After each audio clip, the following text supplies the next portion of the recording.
Hi guys, എല്ലാവർക്കും സുഖം തന്നെയാണെന്ന് വിചാരിക്കുന്നു. എല്ലാവർക്കും ഹിൽ സ്റ്റാറിലേക്ക് സ്നേഹപൂർവ്വം സ്വാഗതം കേട്ടോ. നമ്മള് CA ഇന്റർമീഡിയറ്റിന്റെ ക്ലാസ് ആയിരുന്നു അല്ലെ നടത്തിക്കൊണ്ടിരിക്കുന്നത്, റിവിഷൻ ക്ലാസ് പോലെ, റിവിഷൻ ബാച്ച് പോലെ അല്ലെ. അപ്പൊ നമുക്ക് അധികം താമസിക്കില്ല, നമുക്ക് വീഡിയോയിലേക്ക് കിടക്കാം. ഞാൻ പറയുന്ന പോലെ തന്നെ വീഡിയോയും ഓഡിയോയും ചിലപ്പോൾ ചെറിയ ലാഗുകളൊക്കെ വരാൻ സാധ്യതയുണ്ട്. റേഞ്ച് ഇഷ്യൂ കാരണം നല്ല മഴയും കാറ്റൊക്കെയാണ്. അപ്പൊ ചെറിയ രീതിയിൽ എന്താണ് റേഞ്ചിന്റെ ഇഷ്യൂ ഒക്കെ ഉണ്ട്. പിന്നെ ശബ്ദത്തിന് എന്താ ചെറിയ രീതിയിൽ ഒരു പനിക്കോലൊക്കെ ഉണ്ട്, ചെറിയൊരു ശബ്ദം അടിപ്പ് അല്ലെങ്കിൽ ഒരു അങ്ങനത്തെ ഒരു ക്ഷീണം തോന്നാൻ സാധ്യത കേട്ടോ. ഒന്നും വിഷയമില്ല.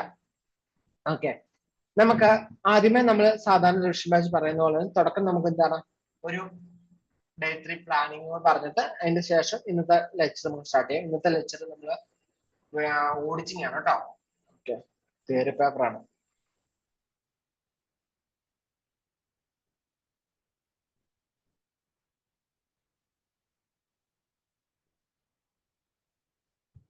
നമുക്ക് ക്ലാസിക് ആയിട്ടുള്ള ബോർഡൊക്കെ ഇപ്പൊ ഡേ 3 അല്ലെ. ഡേ 3 ഇനി നമുക്ക് നമ്മുടെ പ്ലാനിങ് അനുസരിച്ചാണെങ്കിൽ നമുക്കിനി 17 ദിവസമാണ് ലെഫ്റ്റ് ആയിട്ടുള്ളത് അല്ലെ. നമ്മൾ തുടങ്ങിയ പ്ലാനിങ് വെച്ച് നോക്കി കഴിഞ്ഞാൽ ഓക്കെ. അപ്പൊ ഡേ 3 നമ്മുടെ ഒരു ഷെഡ്യൂളിംഗ് പ്ലാൻ എന്ന് പറയുന്നത് കോസ്റ്റിങ്ങിന് വേണ്ടി 2 മണിക്കൂർ സ്പെൻഡ് ചെയ്യുക, അതേപോലെ തന്നെ ഓഡിറ്റിന് വേണ്ടി നമ്മൾ എന്ത് ചെയ്യുക, ഒരു 3 hour സ്പെൻഡ് ചെയ്യുക. ഇത്രയാണ് നമ്മുടെ ഒരു ഇന്നത്തെ ഒരു പ്ലാനിങ്, ഡേ 3 പ്ലാനിങ് എന്ന് പറയുന്നത്.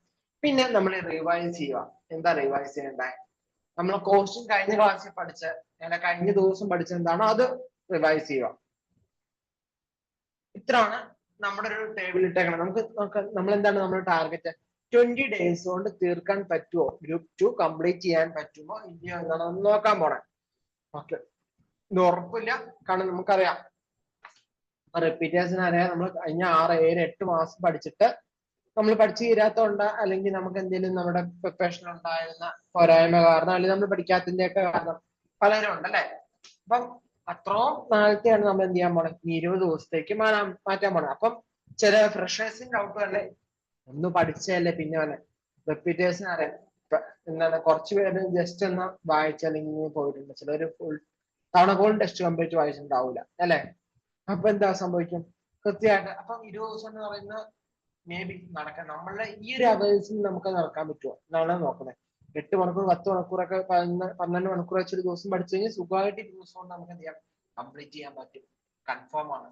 നമ്മൾ നോക്കുന്ന ഒരു ബിലോ ആവറേജ് സ്റ്റുഡൻസ്, എന്നാൽ ഒത്തിരി ഞാൻ ഇരുന്ന് പഠിക്കാൻ മടിയുള്ള ഒരു ടൈപ്പ് ഓഫ് സ്റ്റുഡൻസിന് പറ്റുമോ ഇല്ലയോ എന്നാണ്. അപ്പൊ ചിലപ്പോൾ എന്താണ്, നിങ്ങൾ നമ്മളിങ്ങനെ മുമ്പിലായിരിക്കാം, ചിലപ്പം ആ കോച്ചിങ്ങിന്റെ ഫസ്റ്റ് ചാപ്റ്റർ തന്നെ 2 ദിവസം കൊണ്ട് പഠിച്ചവരുണ്ടാവും. ഓക്കെ, അപ്പൊ വ്യത്യാസം ഉണ്ട്. 2 ദിവസം കൊണ്ട് പഠിക്കുന്നവർ അത്രയും ക്ലിയർ ആയിട്ടാണ് പഠിക്കുന്നത് കേട്ടോ. നമ്മളിത് രണ്ടൊന്ന് എന്താണ് റിവിഷൻ സെറ്റിൽ എന്താക്കാം, സെറ്റ് ആക്കി എടുക്കാം എന്നാണ് വിചാരിക്കുന്നത്. അപ്പൊ ഫസ്റ്റ് പഠിക്കുന്ന ഒരു രീതി തന്നെ നിങ്ങൾക്ക് പഠിക്കാൻ ടൈം കിട്ടുന്നുണ്ടെന്ന് വിചാരിക്കുന്നു. ഓക്കെ, നിങ്ങളൊരു പോർഷൻ അലോക്കേറ്റ് ചെയ്യുക, ആ അലോക്കേഷൻ ചെയ്യുന്ന പോർഷൻ ചെയ്യുക, അന്ന് ദിവസം തീർക്കാൻ നോക്കാം. ഓക്കെ, എല്ലാ ദിവസവും നമുക്ക് എല്ലാ ദിവസവും ചില ദിവസം അൺഎക്സ്പെക്ടഡ് ആയിട്ട് ഓരോ ഇവന്റ്സ് ഒക്കെ നടക്കും. അപ്പൊ നമ്മൾ അത് ചെയ്യേണ്ടതായിട്ട് വന്നേക്കാം. എന്നാലും മാക്സിമം കംപ്ലീറ്റ് ചെയ്യാൻ നോക്കാം കേട്ടോ. അപ്പൊ നമുക്ക് അതിന്റെ താമസിക്കാൻ നമുക്ക് ഓഡിറ്റിങ്ങിലേക്ക് കിടക്കാം കേട്ടോ. ഓഡിറ്റിംഗ് ഓക്കെ, വോയിസ് ക്ലിയർ ആണ് വിചാരിക്കുന്നു. വോയിസ് ഓക്കെ, വോയിസ് ഓക്കെ ആണ്. Screen sharing.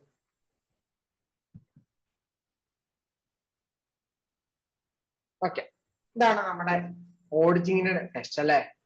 ഇപ്പൊ നമ്മളൊന്ന് ഫസ്റ്റ് ഇന്ന് പഠിക്കാൻ വന്നു. ഫസ്റ്റ് ചാപ്റ്റർ ആണ്. ചിലവരും ഫസ്റ്റ് ചാപ്റ്റർ ആദ്യം പഠിക്കണ്ട എന്നൊക്കെ പറയും, കാരണം ലാസ്റ്റ് പഠിക്കാം ഫസ്റ്റ് ചാപ്റ്റർ എന്നൊക്കെ പറയുന്നവരുണ്ട്.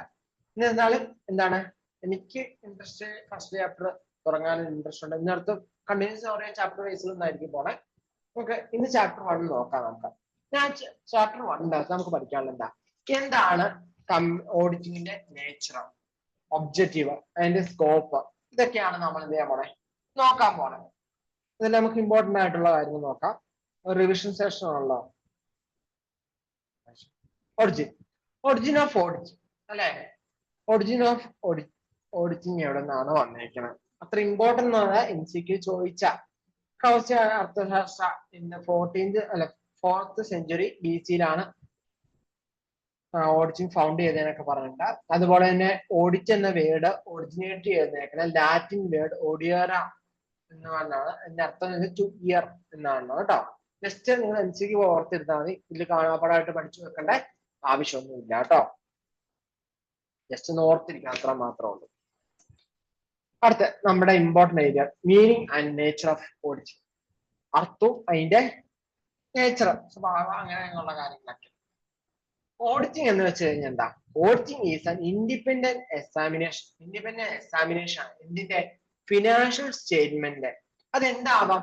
പ്രോഫിറ്റ് ഓറിയന്റഡ് കമ്പനി ആവാം, അല്ലാത്ത നോൺ പ്രോഫിറ്റ് ഓറിയന്റഡ് കമ്പനി ആവാം. അതുപോലെ തന്നെ respective of it size and legal form. അതിന്റെ സൈസും ലീഗൽ ഫോമും അതിനെ വില അഫക്ട് ചെയ്യുന്ന റെസ്പെക്റ്റീവ് അല്ല, അപ്പൊ ഇറസ്പെക്റ്റീവ് ആണ്. Such an examination conduct. അങ്ങനത്തെ ഒരു എക്സാമിനേഷൻ എന്ത് ചെയ്യും? കണ്ടക്ട് ചെയ്യും. അതെന്ത് ചെയ്യും? With a view to expressing a opinion there on. ചുമ്മാ ഇത് എന്ത് ചെയ്യാം? നമ്മൾ നോക്കുക, അല്ലെങ്കിൽ ഇത് ശരിയാണെന്ന് നോക്കുക മാത്രം, എക്സാമിനേഷൻ ചെയ്യുക മാത്രമല്ല, അതിന്റെ കൂടെ നമ്മൾ എന്ത് ചെയ്യും? ഒരു ഒപ്പീനിയൻ കൂടി വെക്കും, എക്സ്പ്രസിംഗ് അല്ലെ. അപ്പൊ auditing an audit is a financial, an audit is a independent examination of financial statement of an entity, whether profit oriented or not. Profit oriented ആവാം, അല്ലാതെ ആവാം. And irrespective of size and legal form. സൈസും ബാധകമല്ല, legal form ഏതും ആവാം. Partnership ആവാം, contract ആവാം, contract അല്ല, കമ്പനി ആവാം, പ്രൈവറ്റ് കമ്പനി ആവാം, പബ്ലിക് കമ്പനി ആവാം, LLC ആവാം, എന്തുവാ. അങ്ങനെ ലീഗൽ ഫോം അങ്ങനെ ബാധകമല്ല, ഏത് ലീഗൽ ഫോമും ആവാം. സച്ച് ആൻ എക്സാമിനേഷൻ, അങ്ങനത്തെ എക്സാമിനേഷൻ കണ്ടക്ട് ചെയ്യും. ആൻഡ് അല്ലെങ്കിൽ വിത്ത് എ വ്യൂ ടു, അതിന്റെ വീടിന്റെ ഒപ്പം തന്നെ ടു എക്സ്പ്രസിംഗ് ആൻ ഒപ്പീനിയൻ, അതിൽ നിന്ന് മനസ്സിലാക്കിയ ഒരു ഒപ്പീനിയൻ കൂടി നമ്മൾ ദെയർ ഓൺ ചെയ്യുന്നു. ഇതാണ് നമുക്ക് ആ പോയിന്റ്സ് ഒന്നുകൂടെ ഡീറ്റെയിൽ ആക്കാൻ. ഇൻഡിപെൻഡൻസ് അല്ലെങ്കിൽ ഇൻഡിപെൻഡൻസ് എന്ന് വെച്ച് കഴിഞ്ഞാൽ എന്താ? സ്വതന്ത്രമായി നിൽക്കുക, സ്വതന്ത്രമാവും. ഓഡിറ്റർ എന്താവണം? സ്വതന്ത്രമായിരിക്കണം, അല്ലെങ്കിൽ ഓഡിറ്റിംഗ് ചെയ്യുമ്പോൾ സ്വതന്ത്രമായിരിക്കണം, ഒരാളുടെ ഇൻഫ്ലുവൻസ് ഒന്നും വരാനില്ല. അപ്പം നോൺ സബ്ഓർഡിനേറ്റ്. എന്താണ്? Not subordinate to any other person. മറ്റൊരു പേഴ്സണുമായിട്ട് എന്ത് ചെയ്യാൻ പാടില്ല? നമ്മളെ സബ്ഓർഡിനേറ്റ് ചെയ്യാനൊന്നും പാടില്ല. അപ്പൊ ആ ജഡ്ജ്മെന്റ് ഓഫ് എ പേഴ്സൺ അല്ലെങ്കിൽ ജഡ്ജ്മെന്റ് ഓഫ് ദ ഓഡിറ്റർ എന്ന് പറയുന്നത് എന്തായിരിക്കണം? ഇൻഡിപെൻഡൻസ് ആയിരിക്കണം, വേറൊരു ഇൻഫ്ലുവൻസ് ഒന്നും വരാൻ പാടില്ല. അതിന് എക്സാമ്പിൾ ആണ് പറഞ്ഞത്. എന്റെ സ്വന്തം ചേട്ടനൊരു CA കാരനാണ്. അപ്പൊ എന്താണ്? ആ CA കാരനാണ് ചേട്ടൻ പറഞ്ഞു, എന്ത് ചെയ്തു? എന്റെ കമ്പനി ഒന്ന് വന്ന് ഓഡിറ്റ് ചെയ്യാവോ, ചെറിയ ഇഷ്യൂ ഒക്കെ കണ്ടേക്കാം, അതൊന്നും കണ്ടില്ലാത്ത രീതിയിൽ വെച്ചോ, എന്ന് എന്ത് ചെയ്യാം, ഒന്ന് കുഴപ്പമൊന്നും ഇവിടെ കറക്റ്റായിട്ട് നടക്കാൻ, ട്രൂ ആൻഡ് ഫെയർ ആണ് എന്നൊക്കെ പറഞ്ഞ ഒരു രജിസ്റ്റർ അഷുറൻസ് നൽകാൻ പറഞ്ഞു. അപ്പൊ അവിടെ ഇൻഡിപെൻഡന്റ് ആണ്, അല്ലെങ്കിൽ ഇൻഡിപെൻഡൻസ് ആണ്, അല്ലെങ്കിൽ സ്വതന്ത്രമായിട്ടാണോ ആ CA കാരൻ ഓഡിറ്റ് ചെയ്യാം? അല്ല. അപ്പൊ എന്ത് പറ്റില്ല? അത് ഓഡിറ്റിംഗ് ചെയ്യാൻ പറ്റൂല, അല്ലെ? അപ്പം അതിന്റെ ബെതറിന് എന്ത് ചെയ്യാൻ പറ്റില്ല? ഓഡിറ്റിംഗ് ചെയ്യാൻ പറ്റൂല. അവിടെ എന്ത് സംഭവിക്കുന്നുണ്ട്? ഇൻഡിപെൻഡൻസ് ബ്രേക്ക് ആവുന്നുണ്ട്. അപ്പൊ അങ്ങനത്തെ സിറ്റുവേഷൻ പറ്റില്ല. അവിടെ നിന്നല്ല, നോ ഇൻഡിപെൻഡൻസ് ആണ്, അതുകൊണ്ട് അത് സാധിക്കില്ല. ഓക്കെ, ഇതൊരു എക്സാമ്പിൾ ആണ് കേട്ടോ. ജസ്റ്റ് വായിച്ചു നോക്കാം. അതുപോലെ തന്നെ കമ്പനി എന്റിറ്റിയുടെ കാര്യം എന്താണ്? Financial information examine not necessary be profit oriented. Company profit oriented ആയിരിക്കണം എന്നാൽ മാത്രമേ ഓഡിറ്റിംഗ് ചെയ്യാൻ പാടുള്ളൂ, അങ്ങനെ ഒരു നിയമമൊന്നുമില്ല. Okay, it no profit organisation എന്ത് ചെയ്യാം? ലൈക്ക് എന്താ ചാരിറ്റബിൾ ട്രസ്റ്റിനൊക്കെ എന്ത് ചെയ്യാൻ പറ്റും? ഓഡിറ്റിംഗ് ചെയ്യാൻ സാധിക്കും, അല്ലെങ്കിൽ ഓഡിറ്റിംഗിന് ബാധകമാകാൻ പറ്റും. അതുപോലെ തന്നെ പറഞ്ഞാൽ അതിന്റെ ഫോമിന് ബാധകമല്ലാന്ന് പറഞ്ഞു. റെസ്പെക്ട് ഓഫ് ലീഗൽ സ്ട്രക്ചർ എന്താവാം? എൻറ്റിറ്റി വേണമെങ്കിൽ ഒരു പാർട്ണർഷിപ്പ് ഫാം ആവാം, ഒരു LLP ആവാം, ഒരു പ്രൈവറ്റ് കമ്പനി ആവാം, ഒരു പബ്ലിക് കമ്പനി ആവാം, ഒരു സൊസൈറ്റി ആവാം, ഒരു ട്രസ്റ്റ് ആവാം, എന്തും ആവാം കേട്ടോ. അടുത്ത എന്ന് പറയുന്ന ഒരു ഇമ്പോർട്ടന്റ് ആണ്. ഇവിടെ പറയുന്നത് in doing so he has to see the financial statement would not mislead any by ensuring that. ഞാൻ മറ്റൊരാളെയും തെറ്റിദ്ധരിപ്പിക്കുന്നില്ല എന്ന് ഉറപ്പുവരുത്തുന്ന എന്തൊക്കെ കാര്യങ്ങളാണ് ഫിനാൻഷ്യൽ സ്റ്റേറ്റ്മെന്റിലുള്ളത്, അല്ലെങ്കിൽ ഹൗ എന്താണ്? How he has to see that financial statement would be mislead anybody by the ensuring that. അല്ലെ? ഇതൊരു ചോദ്യമായിട്ട് നമുക്ക് എടുക്കാം. ഓക്കെ, ചോദ്യമായിട്ട് ഹൗ, എങ്ങനെയാണ് അക്കൗണ്ട്സ് നമ്മൾ അക്കൗണ്ട്സ് ഡ്രോൺ അപ്പ് ചെയ്യുന്നത് എന്തായിരിക്കണം? എൻട്രീസിന്റെ ബേസിലായിരിക്കണം. എൻട്രീസ് റെഫർ ചെയ്യുന്നതുകൊണ്ടായിരിക്കണം നമ്മൾ ഇങ്ങനെ അക്കൗണ്ട്സ് എൻട്രി എന്ന് പറയുന്നത്. അതുപോലെ എൻട്രീസിൽ എന്തുണ്ടാവണം? Supported by sufficient and appropriate evidence. Okay, sufficient and appropriate evidence keyword ആണ് കേട്ടോ. അപ്പൊ ഓർത്തിരിക്കുക, ആദ്യം എന്താണ് വേണ്ടേ? അക്കൗണ്ട്സ് നമ്മൾ ഫിനാൻഷ്യൽ സ്റ്റേറ്റ്മെന്റ് നോക്കുമ്പോൾ എന്താ അക്കൗണ്ട്സ് ഉണ്ടായിരിക്കും. അക്കൗണ്ട്സ് എന്തിന്റെ ബേസിൽ എൻട്രീസ് ജേണൽ എൻട്രീസിന്റെ ബേസിലായിരിക്കണം അക്കൗണ്ട്സ് ഡ്രോണപ്പ് ചെയ്യുന്നത്.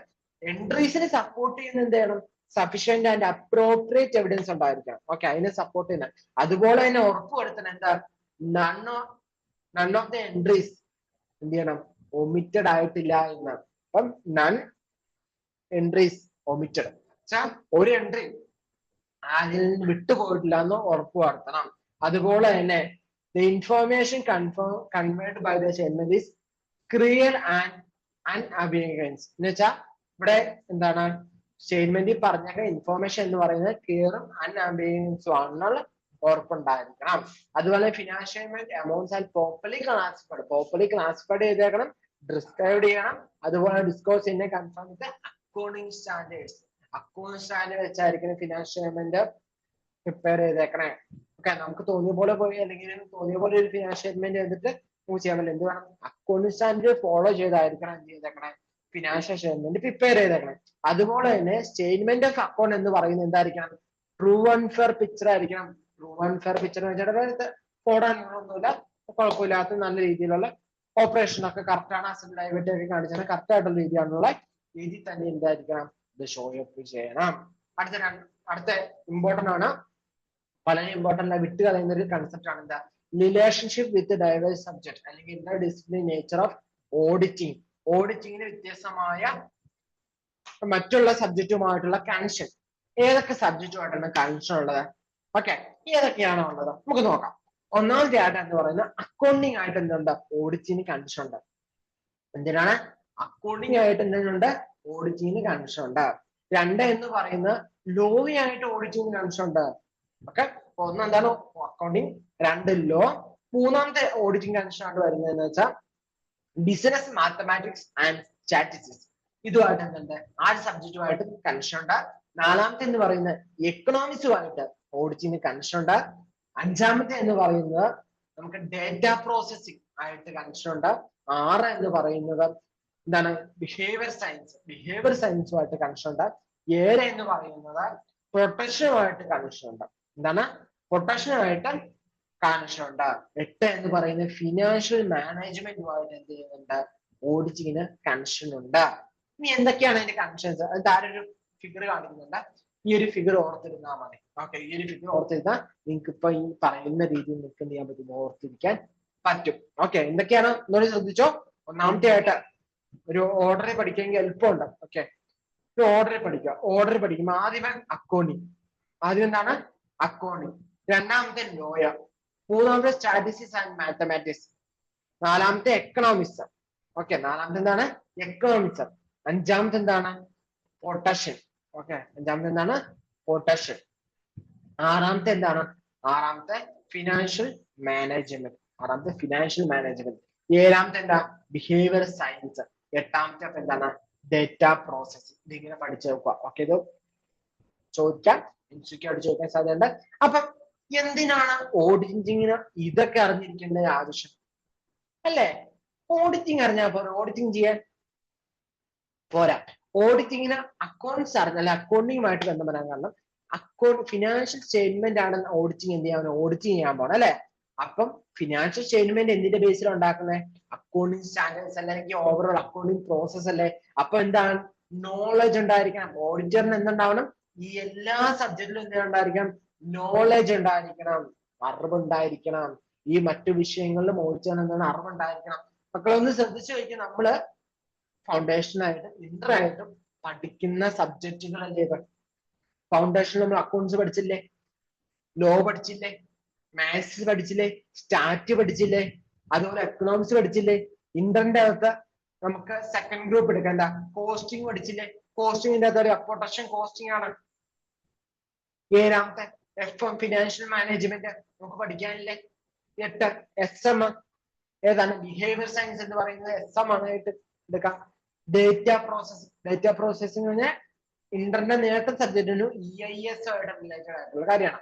ഓക്കെ, ഇത്രയും സംഭവം എന്താണ് ഓഡിറ്റിന്റെ സബ്ജക്റ്റുമായിട്ട് കണക്ഷൻ വരുന്നതാണ് പക്ക കൺസെപ്റ്റ്. ഓക്കെ, അപ്പം എന്താണ് ഓവറോൾ അക്കൗണ്ടിങ് പ്രോസസ് ആണ്. അപ്പൊ നോക്കി audit revise the financial statement which has the research overall accounting പ്രോസസ്സുമായിട്ട്. അപ്പൊ ഇതെന്തിനാ ഉണ്ടായിരിക്കണം? നോളജ് ഉണ്ടായിരിക്കണം. ലോ ആയിട്ട് എന്തിനാ ഓഡിറ്റിംഗ് ബന്ധമുണ്ടാണ്? ഓഡിറ്റർക്ക് എന്തുണ്ടായിരിക്കണം? ഗുഡ് നോളജ് ഉണ്ടായിരിക്കണം. എന്തിനാ? ബിസിനസ് ലോയ്ക്ക്. ക്ലയൻസ് എന്ന് പറയുന്ന ഓരോ ബിസിനസ് നടത്തുന്നവരാ അല്ലെ? അപ്പൊ എന്തായിരിക്കും? കോണ്ടാക്ട് ആഡിനെ കുറിച്ച് അറിഞ്ഞിരിക്കണം ഓഡിറ്ററിന്. എന്താണ് ഈ കമ്പനീസ് ആഡിനെ കുറിച്ച് അറിഞ്ഞിരിക്കണം, LLP ആഡിനെ കുറിച്ച് അറിഞ്ഞിരിക്കണം. അങ്ങനെ മറ്റെല്ലാ കമ്പനീസ് അല്ലെങ്കിൽ ബിസിനസ് ലോ ആയിട്ടും അറിവുണ്ടായിരിക്കണം. എക്കണോമിക്സ് ആയിട്ട് എന്താണ്? ഇപ്പൊ നമ്മുടെ അടുത്ത് തന്നെ ക്ലയൻസിന്റെ എക്കണോമിക് എൻവയോൺമെന്റ് എന്ത് തന്നെയാലും അത് ഇന്റർണൽ എസ്റ്റാബ്ലിഷ് മൈക്രോ ആയാലും മാക്രോ ആയാലും നമുക്ക് എന്ത് ചെയ്യണം? അതിനെക്കുറിച്ച് ഒരു ഫെമിനിയർ നമുക്ക് ഉണ്ടായിരിക്കണം. ഓക്കെ, ഒരു ഫെമിനാലിറ്റി നമുക്ക് ഉണ്ടാകണം. അപ്പം overall economic environment of the ക്ലയന്റുമായിട്ട് നമുക്ക് എന്തുണ്ടായിരിക്കണം? ഇതൊക്കെ പറഞ്ഞ കീവേഡ്സ് ആണ് നമ്മൾ ഹൈലൈറ്റ് ചെയ്യുന്നത് കേട്ടോ. ഇനി ബിഹേവിയർ സയൻസ്, നമുക്ക് മറ്റുള്ളവരോട് എങ്ങനെ സംസാരിക്കും. ക്ലയൻസ് വരുമ്പോൾ ഡിഫറെന്റ് ആയിട്ടുള്ള എന്താണ് ബിഹേവിയർ ഉള്ളവരാണ്, സ്വഭാവ സവിശേഷതകൾ ഉള്ളവരാണ് അല്ലെ? അപ്പൊ എല്ലാവരുമായിട്ട് ഡീൽ ചെയ്യണം അല്ലെങ്കിൽ അവരുമായിട്ട് പെരുമാറണമെങ്കിൽ നമുക്ക് ബിഹേവിയർ സയൻസ് അറിഞ്ഞിരിക്കണം. അപ്പൊ ഹ്യൂമൻ ബിഹേവിയറിനെ കുറിച്ച് എന്താ ഉണ്ടായിരിക്കണം? അറിവുണ്ടായിരിക്കണം. ഇതെന്താണ്? ഓഡിറ്റ് എഫക്റ്റീവ്ലി ഡിസ്ചാർജ് ഡ്യൂട്ടി, ഓഡിറ്റിന് എഫിഷ്യന്റി ആയിട്ട് ഡ്യൂട്ടീസ് ചെയ്യാൻ വേണ്ടി. ഇനി എന്താണ്? സ്റ്റാറ്റിസ്റ്റിക്സ് മാത്തമാറ്റിക്സുമായിട്ട് നോളജ് ഓഫ് സ്റ്റാറ്റിക്കൽ സ്റ്റാമ്പിളിംഗ് ഉണ്ടായിരിക്കും അല്ലെ? നോളജ് ഉണ്ടായിരിക്കും സ്റ്റാറ്റിക്കൽ സ്റ്റാമ്പിളിംഗിന്. അപ്പോൾ ഓഡിറ്റിന് എന്താണ്? മീനിങ് കൺക്ലൂഷനിലേക്ക് എത്താൻ പറ്റും. Mathematics four verification of inventories, നമുക്ക് ഓഡിറ്റിന് ഇൻവെന്ററി എത്ര ഉണ്ട് അത് കാൽക്കുലേഷൻ മാത്തമാറ്റിക്സിന് ആവശ്യമുണ്ട്. അപ്പം സ്റ്റാറ്റിക്കൽ സ്റ്റാമ്പിളിംഗിന് വേണ്ടി സ്റ്റാറ്റിസ്റ്റിക്സ് പഠിക്കുന്നു. ഈ വാല്യൂ ഓഫ് ഇൻവെന്ററി നോക്കാം അല്ലെങ്കിൽ വെരിഫിക്കേഷൻ ഓഫ് ഇൻവെന്ററി നോക്കാൻ വേണ്ടി മാത്തമാറ്റിക്സ് ആവശ്യമുണ്ട്. സോ അതുമായിട്ട് അറിവുണ്ടായിരിക്കണം. ഡേറ്റ പ്രോസസിങ്, അതിനെന്താണ്? EDP ഓഡിറ്റിങ്ങിനൊക്കെ ഡെവലപ്പ് ചെയ്യുന്നത് സെൽഫായിട്ട് ഡേറ്റ പ്രോസസ് എറിറ്റിക്കൽ ഡേറ്റ പ്രോസസിംഗ് എന്നാണ് പറയുന്നത് അല്ലെ? അതിന് നോളജ് ഉണ്ടായിരിക്കണം. ഫിനാൻഷ്യൽ മാനേജ്മെന്റ്, ഫിനാൻഷ്യൽ ടെക്നിക്സുമായിട്ട് കുറച്ച് നോളജ് ഒക്കെ ഉണ്ടായിരിക്കണം. എന്തൊക്കെ? നമ്മുടെ working capital management, fund flow, ratio analyse, capital budgeting തുടങ്ങിയ കാര്യങ്ങളൊക്കെ. ഓക്കെ, അടുത്ത ഓഡിറ്റിന്റെ പ്രൊട്ടക്ഷനുമായിട്ട് റിലേഷനുമായിട്ട് കൺസേൺ ഉണ്ടാവും. എന്തൊക്കെയായിട്ടാണ് ഓഡിറ്റിന് അണ്ടർസ്റ്റാൻഡ് ഉണ്ടാവുന്നത്? Client and his business functions, protection, cost system, market, ഇതിനെ കുറിച്ചൊക്കെ എന്താണ്? ഒരു നോളജ് ഉണ്ടായിരിക്കണം. Understand the client and his business, ക്ലയന്റിന്റെ ബിസിനസ് എന്താണ് അറിവുണ്ടായിരിക്കണം. അടുത്തതെന്ന് വെച്ചാൽ ഒബ്ജക്റ്റീവ് ഓഫ് ഓഡിറ്റ്, ഓഡിറ്റിന്റെ ഒബ്ജക്റ്റീവ് എന്താണ്? അപ്പൊ നമുക്ക് നോക്കാം, what are the objectives of audit, ഓഡിറ്റിന്റെ ഒബ്ജക്റ്റീവ് എന്താണ്? What are the objective of audit അല്ലെ? അപ്പൊ ഓഡിറ്റിന്റെ ഒബ്ജക്റ്റീവ് ഡിഫൈൻ ചെയ്യുന്ന എസ് ഏതാണ്? SA-200 ആണ് നമുക്ക് എന്ത് ചെയ്യണേ? ഓഡിറ്റിന്റെ ഒബ്ജക്റ്റീവ് കാണിക്കുന്നത്. ഇവിടെ SA-200 overall objective of the independent auditor and the content of the audit in accordance with the standard of auditing. SA എന്ന് വെച്ചാൽ standard of auditing. Accounting standards ആണ്. SA സ്റ്റാൻഡേർഡ്സ് ഓൺ ഓഡിറ്റിംഗ് ആണ് കേട്ടോ. അപ്പൊ SA-200 എന്താ പറയുന്നത്? Overall objective of the independent auditor and the content of an audit. അപ്പൊ independent ഓഡിറ്റിന്റെ ഒബ്ജക്റ്റീവും അതുപോലെ തന്നെ ഓഡിറ്റ് നടത്തുന്നതിന്റെ അല്ലെ? ഇപ്പൊ ഇവിടെ നോക്കിയേ, നമുക്ക് കുറച്ച് പോയിന്റ്സ് ആയിട്ടാണ് പറഞ്ഞേക്കണേ. നമുക്ക് കുറച്ച് പോയിന്റ്സ് ആയിട്ട് നോക്കാം അല്ലെ? നമുക്ക് ഇത് ഓർക്കുവാണെങ്കിൽ അല്ലെങ്കിൽ ഒബ്ജക്റ്റീവ് എന്താണെന്ന് വെച്ച് കഴിഞ്ഞാൽ നമുക്ക് റീസണബിൾ ആയിട്ട് അഷുറൻസ് ഒബ്ജക്റ്റീവ് ആണ് ഒബ്റ്റെയിൻ ചെയ്യാനാണ് ഓഡിറ്റിംഗിന്റെ ഒരു ലക്ഷ്യം എന്ന് പറയുന്നത്. എന്താണ് റീസണബിൾ അഷുറൻസ്? എന്തായിരിക്കണം? ഫിനാൻഷ്യൽ സ്റ്റേറ്റ്മെന്റ് എന്ന് പറയുന്നത് എന്താണ്? ഫിനാൻഷ്യൽ സ്റ്റേറ്റ്മെന്റ് എന്ന് പറയുന്നത് free from material misstatement. Material മിസ്സ്റ്റേറ്റ്മെന്റിന് എന്തായിരിക്കണം? ഫ്രീ ആയിരിക്കണം. പച്ച കാണാൻ പറ്റുന്നുണ്ട്, നീലെടുക്കാം അല്ലെ? Free from material misstatement. Financial statement എന്തായിരിക്കണം? Free from material misstatement due to fraud and error കാരണം പ്രശ്നങ്ങളൊന്നും ഉണ്ടാവാതെ ഫ്രീ ആയിരിക്കണം. മെറ്റീരിയൽ മിസ്സ്റ്റേറ്റ്മെന്റ് ഫ്രീ ആയിരിക്കണം. എന്ത്? ഫിനാൻഷ്യൽ സ്റ്റേറ്റ്മെന്റ് എന്ന് പറയുന്നത്. Okay, express and opinion. നമ്മൾ ഞാൻ ഓഡിറ്റർ എക്സ്പ്രസ് ഒപ്പീനിയൻ ചെയ്യണം. whether the financial statement are prepared in all matters in accounts with applicable financial reporting framework. എന്തിന്റെ അക്കൗണ്ട്സിലാണ്? AFRF. Okay, applicable financial reporting framework AFRF-ന്റെ ബേസിസിൽ അതിന്റെ ഫ്രെയിംവർക്കിലായിരിക്കും എന്ത് ചെയ്യണേ? ഈ ഫിനാൻഷ്യൽ സ്റ്റേറ്റ്മെന്റ് പ്രിപ്പയർ ചെയ്തേക്കണേ. ഓക്കെ, മനസ്സിലായോ? അടുത്തെന്ന് പറയുന്നത് എന്താണ്? റിപ്പോർട്ടാണ് അടുത്ത keyword. report on the financial statement and commit as required by the SA in accordance with auditor findings. അപ്പൊ എന്താണ് ഫിനാൻഷ്യൽ സ്റ്റേറ്റ്മെന്റ്സ് എന്താണ് ഓഡിറ്റിംഗിന്റെ ഫൈൻഡിങ്സുമായിട്ട് അതിന്റെ കൃത്യമായിട്ട് റിപ്പോർട്ട് ചെയ്യണം. Financial statement report on financial statement report ചെയ്യാൻ വേണ്ടി and communicate as per the SA accounts with എന്താണ് ഓഡിറ്റിംഗിന്റെ ഫൈൻഡിങ്സ് വെച്ചാണ് അല്ലെ. അടുത്ത reasonable assurance is distinct from absolute assurance. ഇവിടെ നമുക്ക് മക്കളോട് ശ്രദ്ധിക്കേണ്ടത് വെച്ചാൽ reasonable assuranceും absolute assuranceും അതിന്റെ ഡിഫറൻസ് പഠിക്കാം. reasonable assurance എന്ന് വെച്ചാൽ ഹൈ ലെവൽ ആയിരിക്കും. ഓക്കെ, ഇവിടെ ഉണ്ട് absolute assurance എന്ന് വെച്ചാൽ കംപ്ലീറ്റ് അഷുറൻസ് ആണ്. അല്ലെങ്കിൽ എന്താണ് or a guarantee that financial statement are free from material misstatement. Sorry. Okay.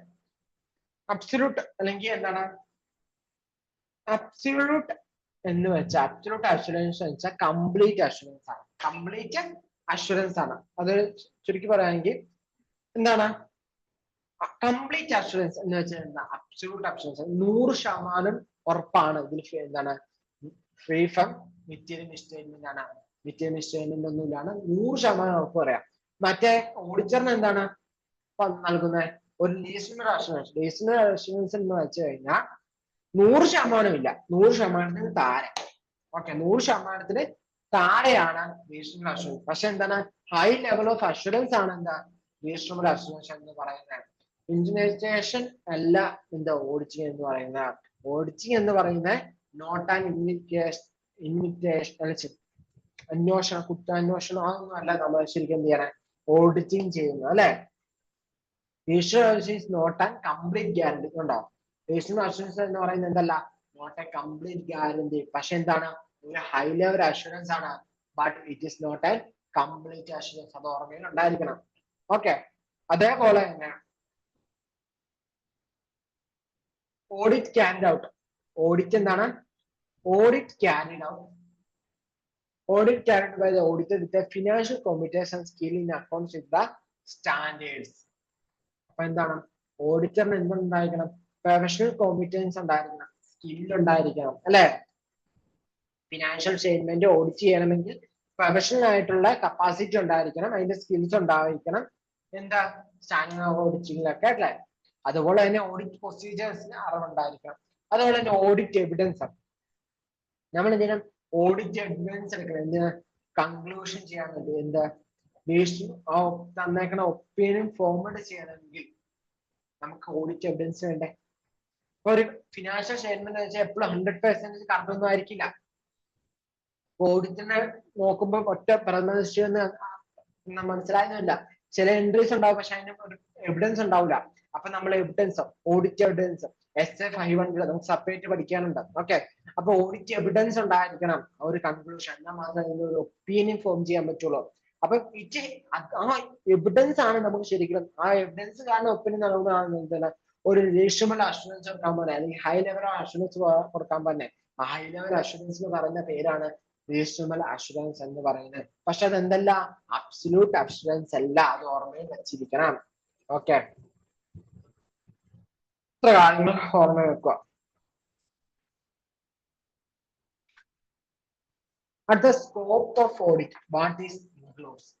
എന്താണ് ഇതിന്റെ സ്കോപ്പ്, എന്തൊക്കെയാണ് ഇതിൽ ഇൻക്ലൂഡ് ആയിട്ടുള്ളത് എന്നാണ് നമ്മൾ നോക്കാൻ പോണത്. ഓക്കെ, അതിൽ എന്തൊക്കെയാണ് ഇൻക്ലൂഡ് ആകുന്നത്. Scope reference to range or reach of something. Scope എന്ന് വെച്ച് കഴിഞ്ഞാൽ എന്താണ് റേഞ്ച്, അതിന്റെ റീച്ച്, അങ്ങനെയുള്ള കാര്യങ്ങളൊക്കെയാണ് നോക്കുന്നത്. ഇതിന്റെ പർപ്പസ് എന്ന് പറയുന്നത് എന്താണ് enhance the degree of confidence of the intent user. Intent യൂസേഴ്സിന്റെ കോൺഫിഡൻസ് കൂട്ടാൻ വേണ്ടിയാണ് ഓഡിറ്റ് ചെയ്യുന്നത്. ഓക്കെ, ഇന്റന്റ് യൂസേഴ്സിന് വെച്ചാൽ ആരേക്കാം ഷെയർ ഹോൾഡേഴ്സ് ആവാം, ക്രെഡിറ്റേഴ്സ് ആവാം, ഓക്കെ അങ്ങനെ ആരും ആവാം. അപ്പൊ ഇന്റന്റ് യൂസർ എന്ന് വെച്ചാൽ ആ ഫിനാൻഷ്യൽ സ്റ്റേറ്റ്മെന്റിന്റെ യൂസ് വരുന്നത് ആർക്കൊക്കെയാണ് അത് ആവശ്യമായിട്ട് വരുന്നത്. ബാങ്ക്സിനാവാം, ക്രെഡിറ്റേഴ്സ്. ഓക്കെ, ഫിനാൻഷ്യൽ സ്റ്റേറ്റ്മെന്റ് ആവശ്യമായിട്ട് വരാം. യൂസേഴ്സ് ഓഫ് ഫിനാൻഷ്യൽ സ്റ്റേറ്റ്മെന്റ് ആർക്കെതിരെ എഴുതിക്കണം ഷെയർ ഹോൾഡേഴ്സ് ആവാം, എംപ്ലോയീസ് ആവാം, കസ്റ്റമർ ആവാം, ഗവൺമെന്റ് ആവാം, റെഗുലേറ്ററി അതോറിറ്റി ആവാം, ബാങ്കേഴ്സ് ആവാം. ഓക്കെ, ഇതിനൊക്കെ ഓരോരുത്തർക്കും എന്തിനാണുള്ളതിനൊക്കെ നമുക്ക് വഴിയെ പഠിക്കാം കേട്ടോ. ഓക്കെ, അവിടെ എത്ര ഓർത്തുന്നത്. ഇത് ക്വസ്റ്റ്യൻ എന്താണ് the following points are in the scope of audit. അപ്പൊ എന്തൊക്കെയാണ് എന്താണ് scope of auditing financial statement includes ആയിട്ടുള്ള കാര്യങ്ങളാണ് എന്ന് നമുക്ക് നോക്കാം അല്ലെ.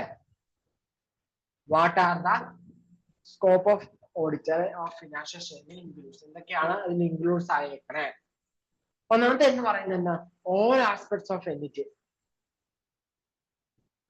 എല്ലാ ആസ്പെക്ട്സും എൻറ്റിറ്റിയിലുള്ള എല്ലാ ആസ്പെക്ട്സും. അപ്പം coverage of all aspects of an entity എന്ന് പറയും. അതെന്താണ്, organised advocates to cover all aspect of entity to financial statement being audited. Okay, audible അല്ലേ? ഓക്കെ, അടുത്ത reliability and sufficiency of financial information. Reliability and sufficiency of financial information. ഇവിടെ നമ്മൾ പറയുകയാണെങ്കിൽ എന്താണ്, underline accounting records and other sources datas basis for the preparation of financial statement. നമുക്ക് accounting records അതുപോലെ other source of datas എന്ന bill, voucher, document ഒക്കെ ആവശ്യമുണ്ട്. Review and sufficient ആയിട്ടുള്ള എന്താണ് ഫിനാൻഷ്യൽ സ്റ്റേറ്റ്മെന്റ് പ്രിപ്പറേഷന് വേണ്ടി. അപ്പോൾ audit should be റീസൺലി satisfied information containing underline the accounting. Okay, അപ്പൊ ഇൻഫർമേഷൻ കണ്ടെയ്ൻസ് എന്തൊക്കെയാണ് ചെയ്തത്, ഇൻഫർമേഷൻ കണ്ടെയ്ൻസ് എന്താണ് റീസണബിൾ ആയിട്ടുള്ള ബില്ല്, വൗച്ചർ, ഡോക്യുമെന്റ്സ് ഇതൊക്കെ ഉണ്ടായിരിക്കണം. ഓക്കെ, എന്നാൽ മാത്രമാണ് ഓക്കെ റിയാലിറ്റി പറയാൻ പറ്റും. അപ്പൊ ഈ പോയിന്റ്സ് പഠിക്കണം കേട്ടോ. Coverage of all aspect of entity അത് അറിഞ്ഞിരിക്കണം. Reality and sufficiency of financial information ഇത് ചെയ്യണ്ട, നിങ്ങൾ കാണാപ്പാടെ ഇരുന്ന് പഠിക്കണ്ട. നമുക്ക് 2-3 റിവിഷൻ വരുമ്പോൾ എന്ത് ചെയ്യും, ഓട്ടോമാറ്റിക് പഠിച്ച് കിട്ടും കേട്ടോ. റിപ്പീറ്റ് റിവിഷൻ ഇന്നത്തെ ഇത് പഠിക്കുന്ന നാളെ നിങ്ങൾ നാളെ അക്കൗണ്ടിങ് പഠിക്കുന്നതിന് മുമ്പായിട്ട് അക്കൗണ്ടിങ് ഓഡിറ്റിംഗ് പഠിക്കുന്ന മുമ്പായിട്ട് ഒന്നുകൂടി ഇത് പേജ് ഒന്ന് മറിച്ച് പോവാ. ഓക്കെ, നമ്മൾ ഗോ ത്രൂ അല്ല ചെയ്യേണ്ട, റിവൈസ് ചെയ്ത് ഒന്ന് വായിച്ചു പോവാ കേട്ടോ. പേജ് മറിച്ചു പോവാന്ന് പറയുന്നത് എന്താണ്, ഗോ ത്രൂ ആണ് കേട്ടോ. ഗോ ത്രൂ എന്താണ് റിവിഷൻ നല്ല ഡിഫറൻസ് ആണ് കേട്ടോ. അടുത്ത എന്ന് പറയുന്നത് proper disclosure of financial information. Properly നമ്മൾ എന്ത് വേണം, ഡിസ്ക്ലോസ് ചെയ്യണം ഫിനാൻഷ്യൽ ഇൻഫർമേഷനെ കുറിച്ച്. ഓക്കെ, പ്രോപ്പർലി നമ്മൾ ഡിസ്ക്ലോസ് ചെയ്യണം ഫിനാൻഷ്യൽ ഇൻഫർമേഷൻസ്. അതെന്തായിരിക്കണം, റെലവന്റ് ആയിട്ടുള്ള ഇൻഫർമേഷൻസ് ആയിരിക്കണം. എന്താണ് റെലവന്റ് ആയിട്ടുള്ള ഇൻഫർമേഷൻ ആയിരിക്കണം. അത് പ്രോപ്പർലി എന്ത് ചെയ്യണം, ആ ഡിസ്ക്ലോസ് ചെയ്യണം ഫിനാൻഷ്യൽ സ്റ്റേറ്റ്മെന്റിൽ. ഓക്കെ, ഫിനാൻഷ്യൽ സ്റ്റേറ്റ്മെന്റ് പ്രോപ്പർലി അത് എന്ത് ചെയ്യണം, ഡിസ്ക്ലോസ്ഡ് ചെയ്യണം. അതുപോലെ തന്നെ ensuring the financial statement is properly summarised and transactions and events considered by the judgements അല്ലെ. അത് സമ്മറൈസ് ചെയ്ത ട്രാൻസാക്ഷൻസും അതേപോലെ തന്നെ പ്രോപ്പർ ആയിട്ടുള്ള ജഡ്ജ്മെന്റ്സും ആവശ്യമാണ്. Ensuring the financial properly summarised transaction event account by consider judgement made by the management. Financial statement prepare ചെയ്യുന്ന സമയത്ത് മാനേജ്മെന്റ് ചെയ്തേക്കുന്ന ജഡ്ജ്മെന്റ് കൺസിഡർ ചെയ്തുകൊണ്ടാണ് നമ്മൾ എന്ത് ചെയ്യണേ, ഈ ഒരു എൻഷുർ ചെയ്യുന്ന ഫിനാൻഷ്യൽ സ്റ്റേറ്റ്മെന്റ് കറക്റ്റ് ആണോ അല്ലെന്നൊക്കെ നോക്കണം. ഓക്കെ, അടുത്ത 6 നമുക്ക് പെട്ടെന്ന് തീരും അല്ലെ. Scope of audit, what is does not include. Scope of audit നമ്മൾ അത്യാവശ്യം ഇതിന്റെ കൂടെ എന്താണ് ഇതിൽ ഇൻക്ലൂഡ് ആവില്ലാത്തത്. അപ്പം മൊത്തത്തിൽ പറഞ്ഞിരിക്കണം, ഇതിൽ പറയുന്ന കാര്യങ്ങൾ എന്ന് പറയുന്നത് ഓഡിറ്റിംഗിൽ റിലവന്റ് ആയിട്ടുള്ള കാര്യങ്ങളല്ല. ഓക്കെ, റിലവന്റ് ആയിട്ടുള്ള കാര്യങ്ങളല്ല. എന്തൊക്കെയാണ്, not expected to perform duties which fall outside. എന്താണ് ഓഡിറ്ററിനോട് ഓഡിറ്ററിന്റെ ഡൊമൈനിൽ നിൽക്കുന്ന കാര്യങ്ങൾ ചെയ്താൽ ഓഡിറ്ററിന് അതിനപ്പുറം എന്ത് ചെയ്യേണ്ട ആവശ്യമില്ല. നമ്മൾ പറഞ്ഞു ഓഡിറ്റർക്ക് എന്തില്ല, അന്വേഷിക്കാൻ അല്ല കുറ്റാന്വേഷണം ഇൻവെസ്റ്റിഗേഷൻ ചെയ്യാനുള്ള അനുമതി ഇല്ല. ഓക്കെ, അത് ആർക്ക് മാത്രമേ ഉള്ളൂ, ഡിപ്പാർട്ട്മെന്റ് ഫീൽഡിൽ നിൽക്കുന്ന ആളുകൾക്കുള്ളൂ. എന്താ സെർച്ച് ചെയ്ത് ഡിറ്റക്റ്റീവ് അങ്ങനെയൊക്കെയുള്ളതൊക്കെ എന്താണ് കുറ്റാന്വേഷണമൊക്കെ നടത്തി ഇത് തെറ്റുകളുണ്ടോ എന്നൊക്കെ ചോദിച്ച് ദേഷ്യപ്പെട്ട് നടത്താനുള്ള അവകാശമുള്ളൂ. But not expected to perform duties which fall out domain of his competence. ഓഡിറ്ററിന്റെ കപ്പാസിറ്റിയിൽ നിന്നുകൊണ്ട് ചെയ്യുന്നതിൽ പുറത്തുള്ള കാര്യത്തിലേക്ക് എന്ത് ചെയ്യണ്ട, ഓഡിറ്റർ പെർഫോം ചെയ്യേണ്ട ആവശ്യമില്ല. ഓഡിറ്റർ എന്ത് ചെയ്യാൻ, ഓഡിറ്ററിന്റെ കപ്പാസിറ്റിയിൽ ഓഡിറ്റർക്ക് എന്ത് ചെയ്യാൻ പറ്റുമോ അത് മാത്രം എന്ത് ചെയ്യുന്നത്, അത് ഓഡിറ്റർ അത് പൂർണ്ണമായിട്ട് ചെയ്തിരിക്കണം. ഓക്കെ, അത് പൂർണ്ണമായിട്ട് ചെയ്യണം. അതിന്റെ ഔട്ട് ഓഫ് കാര്യങ്ങൾ എന്ത് ചെയ്യേണ്ട ആവശ്യമില്ല, ഓഡിറ്റർ അറിഞ്ഞിരിക്കേണ്ട ആവശ്യമില്ല. അപ്പൊ competence out of side of confidence അറിഞ്ഞിരിക്കേണ്ട ആവശ്യമില്ല. ഓക്കെ, അതേപോലെ ഫിസിക്കൽ കണ്ടീഷൻ ഓഫ് എ സാഹചര്യം അത് എന്തൊക്കെയാണ് എക്സാമ്പിൾസ് ആണ് പറയുന്നത്. ഫോർ എക്സാമ്പിൾ ഇപ്പം ഉദാഹരണത്തിന് പറയുന്നത് physical condition of A certain asset, ഒരു അസറ്റിന്റെ ഫിസിക്കൽ കണ്ടീഷൻ മോശമായിട്ടുള്ളതാണോ ഇല്ലയോ എന്ന് എന്ത് ചെയ്യേണ്ട ആവശ്യമില്ല, ഓഡിറ്റർ നോക്കേണ്ട ആവശ്യമില്ല. ഓഡിറ്ററിന് അതിനറിയാമോ എന്ന് അറിയത്തില്ല, സോ അത് നോക്കേണ്ട ആവശ്യമില്ല. It is not expected from the auditor. അതൊന്നുമില്ല ഓഡിറ്ററിന്റെ കയ്യിൽ. ഓഡിറ്ററിനെ അപ്പോയിന്റ്മെന്റ് ചെയ്യുമ്പോൾ എന്റെ കമ്പനിയിലുള്ള എല്ലാ മിസ്റ്റേക്സും കണ്ടുപിടിക്കും എന്ന് കഴിഞ്ഞാലല്ല, ഫിനാൻഷ്യൽ സ്റ്റേറ്റ്മെന്റ് ഓഡിറ്റ് ചെയ്യാനാണ് നമ്മൾ ഓഡിറ്റർ നോക്കണം അല്ലേ. അപ്പൊ കമ്പനിയുടെ മിഷൻ എന്തെങ്കിലും കേടുപറ്റി അത് കേടായത് എന്തുകൊണ്ടാണ് നന്നാക്കാനൊന്നും പോകുന്നതല്ല. അതുപോലെ civil structure like building this required different skills set which may be performed by qualified engineer in respect. Civil structure related engineer ഉണ്ട്, എഞ്ചിനീയർ എന്ത് ചെയ്തോളും, അതിനെ കുറിച്ച് പെർഫോം ചെയ്തോളും. അത് എന്ത് ചെയ്യേണ്ട ആവശ്യമില്ല, ഓഡിറ്റർ പെർഫോം ചെയ്യേണ്ട. Auditor is not an expert in authorisation of document. എന്തില്ല, ഓഡിറ്ററിന് എന്തില്ല, എക്സ്പെർട്ടേഷൻ ഇല്ല. എന്തിനാ, ഓതറൈസേഷൻ ഡോക്യുമെന്റ് ഓതറൈസേഷൻ ഉള്ള എക്സ്പെർട്ട് എന്തില്ല, ഓഡിറ്റർക്ക് ഇല്ല. അടുത്ത ഇവിടെ നോക്കിയേ, auditor is not an official investigations. ഇതാണ് നമ്മൾ നേരത്തെ പറയുന്നുണ്ട്. എന്റെ പ്രൊണൗൺസിയേഷൻ ചെറിയ മിസ്റ്റേക്സ് ഉണ്ടാവും. എന്താണ് ചെറിയ ചെറിയ തോന്നിയൊക്കെ ഇൻവെസ്റ്റിഗേഷൻസ്. ഓക്കെ, ഇൻവെസ്റ്റിഗേഷൻ അല്ല എന്റെ ഓഡിറ്റർ എന്ന് പറയുന്നത്. അപ്പൊ ഒഫീഷ്യലി എന്ത് ചെയ്തില്ല, അത് ഇൻവെസ്റ്റിഗേഷൻ ചെയ്യേണ്ട ആവശ്യമില്ല. അതിനുവേണ്ടി not have any special legal power to search records recording. Not special have any special legal power search recording statement of the author. Officially നമ്മൾ പറഞ്ഞു ഇൻവെസ്റ്റിഗേഷൻ ചെയ്യാനുള്ള അവകാശമൊന്നും ഇല്ലാണ്. അപ്പൊ അതുകൊണ്ട് തന്നെ എന്തില്ല, ഓഡിറ്റർക്ക് ഒരാൾ ബലം പ്രയോഗിച്ചൊന്നും അതിന്റെ എവിഡൻസ് മേടിച്ചെടുക്കാനുള്ള അവകാശമൊന്നുമില്ല. സത്യം കൃത്യമായിട്ട് അന്വേഷിച്ച് കണ്ടുപിടിക്കണമെന്നൊന്നുമില്ല. ഓക്കെ, നമ്മൾ പറഞ്ഞ ഓഡിറ്റിംഗ് ചെയ്യുമ്പോൾ നമുക്ക് റീസണൽ അഷുറൻസ് ആണ് കൊടുക്കുന്നത്, കംപ്ലീറ്റ് അഷുറൻസ് അല്ല കൊടുക്കുന്നത്. Okay, audit distance from investigation. Auditor എന്താണ്, ഇൻവെസ്റ്റിഗേഷൻ രണ്ടും രണ്ടാണ്, രണ്ടും ഒന്നല്ല, ഡിസ്റ്റന്റ് ആണ്. Auditors distance from the investigation. എന്താണ് ഇൻവെസ്റ്റിഗേഷൻ? ഇൻവെസ്റ്റിഗേഷൻ വെച്ചാൽ ഒരു critical examination of accounts with special purpose. Investigation വെച്ച് കഴിഞ്ഞാൽ എന്താണ്, ഒരു ക്രിട്ടിക്കൽ എക്സാമിനേഷൻ ആണ് എന്താ അക്കൗണ്ട്സ്, ഒരു സ്പെഷ്യൽ പർപ്പസ് വെച്ചോണ്ടാണ്. ഫോർ ഫ്രോഡ് സബ്സിഡി, ഒരു ഫ്രോഡ് കണ്ടു, it is specially called up to check their accounts whether fraud really exists. നമുക്ക് അക്കൗണ്ട്സ് ചെക്ക് ചെയ്യാൻ വേണ്ടി കോഡ് ചെയ്യാം, എന്താ റിയലി ഫ്രോഡ് ആണ്. It chapter of investigation. അത് എന്ത് ചാപ്റ്ററിലാണ്, ഇൻവെസ്റ്റിഗേഷൻ ചാപ്റ്ററിലാണ് പോകുന്നത്. Okay, special purpose.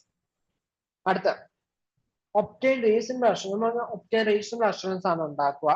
ഫ്രീ ഫണ്ട് മെറ്റീരിയൽ സ്റ്റേറ്റ്മെന്റ് ആണ് നമ്മൾ ഉറപ്പുവരുത്തും. ഫിനാൻഷ്യൽ സ്റ്റേറ്റ്മെന്റ് കേട്ടോ, ഫിനാൻഷ്യൽ സ്റ്റേറ്റ്മെന്റ് ഫ്രീ ഫണ്ട് ആണ്. എന്ത് കാരണം, ഡ്യൂ ടു ഫ്രോഡ് ആണ്. ഫ്രോഡ് എന്ന് വെച്ചാൽ എന്തെങ്കിലും പറ്റിയത് കാണിച്ചു, എളറിന് പറഞ്ഞ് അബദ്ധത്തിൽ പറ്റി മനസ്സറിഞ്ഞുകൊണ്ട് ചെയ്തല്ല, അറിയാതെ പറ്റിപ്പോ. അപ്പൊ ഫ്രോഡും എളറിൽ നിന്നും ഫ്രീ ആണ്, ഈ തെറ്റുകളൊന്നും ഇല്ല ഫിനാൻഷ്യൽ സ്റ്റേറ്റ്മെന്റ് എന്നൊരു റീസണബിൾ അഷുറൻസ് ആണ് എന്ത് ചെയ്യുന്നത്, ഓഡിറ്റ് കൊടുക്കുന്നത്. The scope of audit is generally and broad, whereas scope of audit is specially and scope of audit എന്ന് പറയുന്നത് എന്താണ്, ജനറലും ആൻഡ് ബോർഡും ആണ്. ജനറലും ബോർഡും ആണ്. പക്ഷെ ഇൻവെസ്റ്റിഗേഷൻ എന്ന് പറയുന്നത് സ്പെസിഫിക് ആണ്, നാരോ ആണ്. ഒരു സ്പെസിഫിക് ആയിട്ടുള്ള പർപ്പസിന് വേണ്ടി നാരോ ആയിരിക്കും, ഓക്കെ, കുഞ്ഞായിരിക്കും. പക്ഷെ ഓഡിറ്റ് എന്ന് പറയുന്നത് ജനറൽ ആണ്, ബോർഡ് ആയിട്ടുള്ള കാര്യമാണ്. Overview of scope of audit. Just ഒരു ഐഡിയ ആയിട്ട് എന്തൊക്കെയാണ് ചെക്ക് ബോക്സ് ഓഡിറ്റിന്റെ സ്കോപ്പിലൊക്കെ എന്തൊക്കെയാണ് എല്ലാത്തും ജസ്റ്റ് കാര്യങ്ങൾ മോളിൽ പറഞ്ഞതിന്റെയൊക്കെ ഡീറ്റെയിൽ ആയിട്ട് വരുന്നതാണ് കേട്ടോ. അടുത്ത ഇൻഹെറന്റ് ലിമിറ്റേഷൻ ഓഫ് ഓഡിറ്റ്. ഓഡിറ്റിന്റെ ലിമിറ്റേഷൻ എന്തൊക്കെയാണ്, അല്ലെങ്കിൽ ഡിസഡ്വാൻറ്റേജ് ഒക്കെ എന്തൊക്കെയാണ്? Why does auditor cannot provide absolute assurance. എന്തുകൊണ്ടാണ് ഓഡിറ്റർക്ക് എന്ത് ചെയ്യാൻ പറ്റില്ലാത്ത, അബ്സല്യൂട്ട് അഷുറൻസ് കൊടുക്കാൻ പറ്റില്ലാത്ത എന്ന് നമുക്ക് നോക്കാം. ഇത് നമുക്ക് എത്രയാണുള്ളത്, കുറച്ച് പ്രധാനമായിട്ട് 5 പോയിന്റ്സ് ആണുള്ളത്. ഈ 5 പോയിന്റ്സ് നമുക്ക് എന്ത് ചെയ്യാം, ചെറിയ ചെറിയ പോയിന്റ്സ് ആയിട്ട് നമുക്ക് നോക്കാം. അപ്പൊ നോക്കിയേ, പിന്നെ limitation of audit. Limitation of audit ചോദ്യം വരാം കേട്ടോ. ഇത് ഇങ്ങനെ ഓരോ അടിക്കും ചോദ്യമാണ്. നമ്മൾ ഫുൾ ടെസ്റ്റ് റെഫർ ചെയ്യണ ടെസ്റ്റിലെ ടൈംസ് യൂസ് ചെയ്യുന്നതാണ് നമുക്ക് മാർക്ക് സ്കോർ ചെയ്യാൻ ഏറ്റവും നല്ലതെന്ന് പറയുന്നത്. ഓക്കെ, അതുകൊണ്ടാണ് നമ്മുടെ റിവിഷൻ ഏരിയയിൽ നമ്മൾ ഇത് തന്നെ നോക്കണം. Inherent limitation of audit. എന്തൊക്കെയാണ് ലിമിറ്റേഷൻ എന്ന് പറയുന്നത്? Nature of financial reporting. എന്താണ് nature of financial reporting? Financial reporting nature പ്രകാരം ഇതെന്ന് വെച്ച് കഴിഞ്ഞാൽ നമുക്ക് ലിമിറ്റേഷൻ നോക്കുന്നത് നമ്മൾ ഓരോരുത്തരുടെ പോയിന്റ് ഓഫ് വ്യൂ നിന്നാണ് നോക്കേണ്ടത്. ഓക്കെ, ഓരോരുത്തരുടെയും പോയിന്റ് ഓഫ് വ്യൂ നിന്നാണ് നോക്കേണ്ടത്. നേച്ചർ ഓഫ് ഫിനാൻഷ്യൽ റിപ്പോർട്ടിംഗ് എന്ന് പറയുന്നത് നമ്മൾ ആരുടെ പോയിന്റ് ഓഫ് വ്യൂ നിന്നാണ്? ക്ലയന്റിന്റെ പോയിന്റ് ഓഫ് വ്യൂ നിന്നാണ് നമ്മൾ നോക്കേണ്ടത്. ഓക്കെ, അപ്പൊ എന്താണ് ഒരു ഫിനാൻഷ്യൽ സ്റ്റേറ്റ്മെന്റ് പ്രിപ്പയർ ചെയ്യുന്ന സമയത്ത് നമുക്ക് എന്തുണ്ടാവും? ഒത്തിരി ജഡ്ജ്മെന്റ്സ് ഉണ്ടാവും. മെയിൻലി ജഡ്ജ്മെന്റ്സ് ബൈ മാനേജ്മെന്റ് ഒത്തിരി ഇത് നമ്മൾ നൽകും. അതുപോലെ തന്നെ not be able to obtain absolute assurance. നിങ്ങൾ പറഞ്ഞു അബ്സല്യൂട്ട് അഷ്യൂറൻസ് ഉണ്ടെന്നൊക്കെ നമുക്ക് സാധിക്കില്ല എന്ന് പറഞ്ഞല്ലേ. അപ്പം ഫിനാൻഷ്യൽ സ്റ്റേറ്റ്മെന്റ് പ്രിപ്പയർ ചെയ്യുമ്പോൾ മെയിൻ ജഡ്ജ്മെന്റ്സ് ഉണ്ടാവും.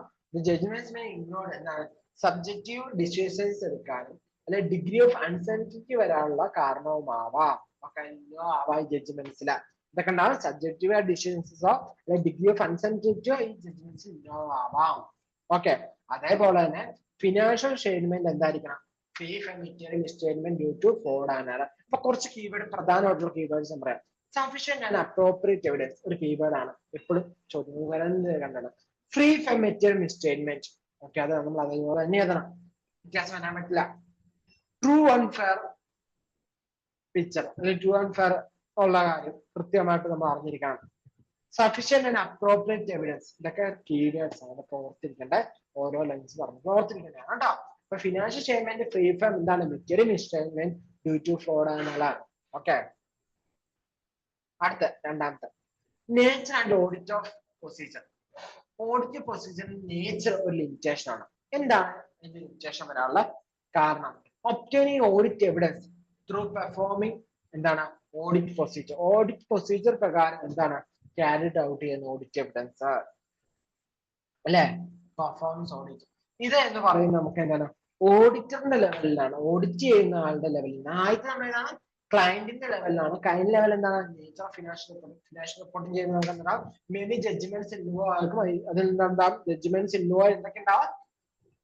സബ്ജക്റ്റീവ് ആയിട്ട് ഡിസിഷൻ ഉണ്ടാവാം, അതുപോലെ ഡിഗ്രി ഓഫ് അൺസർട്ടനിറ്റി ഉണ്ടാവാം. അതുപോലെ തന്നെ auditor may not be able to attain എന്താണ് അറ്റൈൻ അബ്സല്യൂട്ട് അഷുറൻസ്. അബ്സല്യൂട്ട് അഷുറൻസിലേക്ക് എത്താൻ ഓഡിറ്റർക്ക് പറ്റിയെന്ന് വരില്ല. ഫിനാൻഷ്യൽ സ്റ്റേറ്റ്മെന്റ് എന്തുണ്ടായിരിക്കുന്നത്? എന്താണ് financial statement? Free from material misstatement and financial misstatement due to fraud and error. Fraud and error കാരണം ഫിനാൻഷ്യൽ സ്റ്റേറ്റ്മെന്റിൽ മിസ്സ്റ്റേറ്റ്മെന്റ് ഒന്നും ഇല്ല എന്ന് അബ്സല്യൂട്ട് ആയിട്ട് തരാൻ ആർക്ക് വരില്ല? ഓഡിറ്റർക്ക് സാധിക്കില്ല എന്നാണ് പറയുന്നത്. ഓക്കെ, ഇത് ക്ലയന്റ് ആയിരുന്നു. ഇത് നമ്മൾ എന്തിന്റെ പോയിന്റ് ഓഫ് വ്യൂ? ഓഡിറ്ററിന്റെ പോയിന്റ് ഓഫ് വ്യൂ നിൽക്കാൻ. അപ്പൊ obtaining audit evidence performing of audit procedure. Obtaining audit evidence performing of audit procedure ഇതെന്താണ്? Practically and legally limitations. നമുക്ക് പാർട്ടിക്കലായിട്ട് ലീഗലായിട്ട് കുറച്ച് ലിമിറ്റേഷൻസ് ഒക്കെ ഉണ്ട്. Does not test all transaction balance. നമുക്ക് എല്ലാ ട്രാൻസാക്ഷനും ഒരു സ്ഥാപനത്തിൽ കയറി ഓഡിറ്റ് ചെയ്യാൻ പോകുന്നു. അപ്പം നമുക്ക് എന്ത് ചെയ്യാൻ പാടില്ല? എവിഡൻസ് ചെക്ക് ചെയ്യാം എന്ന് പറഞ്ഞാൽ പോലും നമുക്കൊരു 10,000 ബില്ലുണ്ട്, പോട്ടെ 2 ലക്ഷം ബില്ലുണ്ട്. ഈ 2 ലക്ഷം ബില്ല് നമുക്ക് നോക്കാൻ പറ്റുമോ? അല്ലെ സോഴ്സ് എവിഡൻസ് നമുക്ക് നോക്കിക്കൊണ്ടിരിക്കാൻ പറ്റൂല. അപ്പൊ നമ്മൾ എന്ത് ചെയ്യും? അതിൽ നിന്ന് രാജ്യത്തെ ഓരോ ഓഡിറ്ററിന്റെ പോയിന്റ് ഓഫ് വ്യൂ നിന്ന് എന്ത് ചെയ്യും? ഒരു ഇത്ര എമൗണ്ട് എടുത്തിട്ട് നമ്മളൊന്ന് ഓക്കെ ഇത് ഇത്ര ശരിയാണെങ്കിൽ അസംഷൻ ചെയ്യണം, ബാക്കി ഇതുപോലെ ശരിയാണെന്നുള്ള അസംഷൻ ചെയ്യണം. ഓക്കെ, അപ്പൊ നമുക്ക് എന്ത് ചെയ്യണം? മൊത്തം ട്രാൻസാക്ഷൻ എടുക്കാൻ പറ്റില്ല. അപ്പൊ ഓഡിറ്റ് പ്രൊസീജിയർ എന്ന് പറഞ്ഞാൽ ഇതാണ്. അതുകൊണ്ട് തന്നെ എന്താണ് നമ്മൾ ഈ ഒരു രീതിയില് ഒരു ലിമിറ്റേഷൻ ആയിട്ട് പറയുന്നത്. അപ്പൊ സാമ്പിളിങ് ഒക്കെ ചെക്ക് ചെയ്യാന്ന് പറയുന്നത് മൊത്തം ചെക്ക് ചെയ്യാനൊന്നും പറ്റൂല. അത് it is example of particle limitation of audit ability. ഒരു ഓഡിറ്റ് എബിലിറ്റിയുടെ പാർട്ടി. കാരണം ഒരു ഇത്രയും ബില്ല് നോക്കണമെങ്കിൽ എത്രയോ സമയം പോകും അല്ലെ? അപ്പം ആ സമയം നോക്കാൻ പറ്റില്ല. അതുകൊണ്ടാണ്. അടുത്ത management. Management may not provide complete information. Complete information എന്ത് ചെയ്യില്ല? മാനേജ്മെന്റ് കൊടുത്തെന്ന് വരില്ല. ഇപ്പൊ ഓഡിറ്റർ റിക്വസ്റ്റ് ചെയ്യണം, ദയവ് ചെയ്ത് എനിക്ക് ഇൻഫർമേഷൻ മൊത്തം തരുമോ എന്ന്. ഞാനൊരു ഓഡിറ്റർ ആണ്, ഞാൻ പോയി കമ്പനി ചോദിച്ചു കഴിഞ്ഞാൽ മാനേജ്മെന്റ് എന്തില്ല? കംപ്ലീറ്റ് ആയുള്ള ഇൻഫർമേഷൻ ഒന്നും തരില്ല എന്ന് നമുക്ക് കുത്തിപ്പിടിച്ച് മേടിക്കാൻ പറ്റുമോ? ഇല്ല. കാരണം എന്താ? നമ്മൾ ഇൻവെസ്റ്റേഷൻ നമ്മൾ ഓഡിറ്റിംഗ് നടത്തുന്നത്, ഇൻവെസ്റ്റേഷൻ നടത്തുന്നത് അതിനുള്ള ലീഗൽ പവർ ഒന്നും നമുക്ക് എന്തില്ല? ഇല്ല. But there is no way by auditor can force. Auditor can force manager to provide the complete information. Complete information തരാൻ വേണ്ടി ഫോഴ്സ് ചെയ്യാൻ പറ്റില്ല. Can only report. നമുക്ക് എന്ത് ചെയ്യാൻ പറ്റുള്ളൂ? റിപ്പോർട്ട് ചെയ്യാം. റിപ്പോർട്ടിനാണ് നമുക്ക് പറയാം ഞാൻ ഇന്നൊക്കെ കാര്യങ്ങൾ വേണമെന്ന് പറഞ്ഞിരുന്നു, പക്ഷെ എനിക്ക് ഇതൊന്നും തന്നിട്ടില്ല, എനിക്ക് സഫീഷ്യന്റ് ആയിട്ടുള്ള ഡീറ്റെയിൽസ് അല്ലെങ്കിൽ ഇൻഫർമേഷൻ എനിക്ക് തന്നിട്ടില്ല, നമുക്ക് റിപ്പോർട്ട് ചെയ്യാൻ പറ്റും. It is the example of legal limitation of audit. എന്താണെന്ന് വെച്ചാൽ ലീഗൽ ലിമിറ്റേഷന്റെ എക്സാമ്പിൾ ആണ് ഓഡിറ്റിന്റെ എബിലിറ്റി. ഓഡിറ്ററിന് വെച്ചാൽ ഇത്ര കാര്യങ്ങളെ പറ്റൂല, ഇതിന്റെ അപ്പുറത്തേക്ക് എടുക്കാൻ പറ്റൂല, നിർബന്ധമായിട്ട് എനിക്ക് കംപ്ലീറ്റ് ഇൻഫർമേഷൻ തന്നേ പറ്റുള്ളൂ എന്നൊന്നും ഓഡിറ്ററിന് പറയാൻ പറ്റൂല, ചെയ്യാൻ പറ്റൂല. അടുത്ത മാനേജ്മെന്റ് കൺസേൺ ഫോർഡ്. എന്താണ്? ഒരു സ്ഥാപനം നടത്തുമ്പോൾ അവരെ മാനേജ്മെന്റ് കാര്യം ചെയ്യാം, തെറ്റുകളൊക്കെ പറ്റി അല്ലെങ്കിൽ കുറ്റങ്ങളൊക്കെ ചെയ്താൽ അത് മൂടി വെക്കും. ഓഡിറ്റർക്ക് ചിലപ്പോൾ അത് ചെയ്യാൻ കണ്ടുപിടിക്കാൻ പറ്റില്ല. നല്ല പക്കയായിട്ട് നല്ല എയർ ടൈറ്റ് കണ്ടന്റിൽ നമ്മൾ ഓരോ സാധനം വെക്കുന്നതുപോലെ തന്നെ നമ്മൾ ഈ ചെയ്ത കുറ്റങ്ങളൊക്കെ എന്ത് ചെയ്യും, പുറമേന് എത്ര നോക്കിയാലും മനസ്സിലാവില്ല, അത്രയും സൂക്ഷിച്ചിട്ട് എന്ത് ചെയ്യും, അവര് കൺസീൽ ചെയ്ത് വെക്കും ഫോർഡ്. നമ്മൾ പറഞ്ഞ ഓഡിറ്ററിന് എന്ത് ചെയ്യാൻ പറ്റില്ല, ആരത്തിൽ പോയി ഒത്തിരി ഫോഴ്സ് ചെയ്ത് മാനേജ്മെന്റ് ഒന്നും മേടിക്കാൻ പറ്റില്ല. അപ്പം എന്ത് ചെയ്യും, കൺസീൽ. അപ്പം അങ്ങനെയുള്ള ഡിസോണസ്റ്റ് കാരണം conceal paper may be itself അല്ലെ. അപ്പം എന്താണ്, ഇത് കാരണമൊക്കെ എററൊക്കെ സംഭവിക്കാം. അപ്പം ഇത് ലിമിറ്റേഷൻ ആണ്. ഓക്കെ, ഇതെന്ത് ചെയ്യും, ഈ തെറ്റ് പറ്റിയതൊക്കെ കൺസീൽ ചെയ്യുന്ന ഓർഗാനിക്കലി സ്കീം ചെയ്തായിരിക്കും. Hard to detect by the order. പാടായിരിക്കും ഓഡിറ്റർക്ക് ഇതൊക്കെ കണ്ടുപിടിക്കാൻ. ഈ മറച്ചു വെച്ച കാര്യം ഈ മാന്തി പൊളിച്ച് എടുത്തെടുക്കാൻ എന്താണ് ഓഡിറ്ററിന്റെ പാടായിരിക്കും മാനേജ്മെന്റ് മുന്നിൽ വെച്ചേക്കുന്ന കാര്യങ്ങള്. ഓക്കെ, അടുത്ത എന്ന് പറയുന്ന നോട്ട് ഇൻ നേച്ചർ ഓഫ് ഇൻവെസ്റ്റേഷൻ. നമ്മൾ ഇത്ര നേരം പറഞ്ഞു എന്താണ് ഓഡിറ്റിംഗ് എന്ന് പറയുന്നത്, എന്താണ് ഇൻവെസ്റ്റിഗേഷൻ അല്ല എന്ന് പറഞ്ഞു. ഇൻവെസ്റ്റിഗേഷൻ ഇല്ലെങ്കിൽ ചെയ്യാനുള്ള ലീഗൽ പവർ നമുക്കില്ല അല്ലെ. അപ്പം audit is not an officially investigation. Officially investigation അല്ല, cannot obtain absolute. അതുകൊണ്ട് എന്ത് ചെയ്യാൻ പറ്റില്ല, നമുക്ക് അബ്സല്യൂട്ട് അഷുറൻസ് ഒബ്റ്റെയിൻ ചെയ്യാൻ പറ്റില്ല. അത് കഴിഞ്ഞിട്ട് cannot obtain absolute assurance എന്താണ്, that financial statement is free from material misstatement due to fraud and error. കൺഫ്യൂം ഫോം ആയി ആദ്യമേ നമ്മളത് പഠിച്ചോണ്ട് നമുക്ക് പിന്നെ പത്രം കണ്ടു കഴിഞ്ഞ് ബാക്കി നമുക്ക് എന്ത് ചെയ്യാം, പൂരിപ്പിച്ചു പോകാൻ പറ്റും. ഓക്കെ, നാലാമത്തെ timelines of financial reporting and degree in levels of information over time. Okay, over time. ഇതില് ഇൻവെസ്റ്റേഷൻ എന്ന് പറയുമ്പോൾ ഇതില് എന്തൊക്കെ കാര്യങ്ങളാണ് ഉള്ളത്, എന്താണ് prevalence of the information degree over time. Auditor cannot vary each of the time. ഇതിന്റെ ഇൻഫർമേഷന്റെ റിലവൻസ് നമുക്ക് എല്ലാ സമയം എന്താ ഒരേപോലെ ആവുന്നില്ല. Degree over time and auditor cannot verify each and every matter. എല്ലാ കാര്യങ്ങളും എന്ത് ചെയ്യാൻ പറ്റില്ല, ഓഡിറ്റർക്ക് ചെയ്യാനൊന്നും ചെക്ക് ചെയ്യാനൊന്നും പറ്റൂല. ഓക്കെ, ഒരു ബാലൻസിലായിരിക്കും പോവുക അല്ലെ, between the reliability and informations and cost.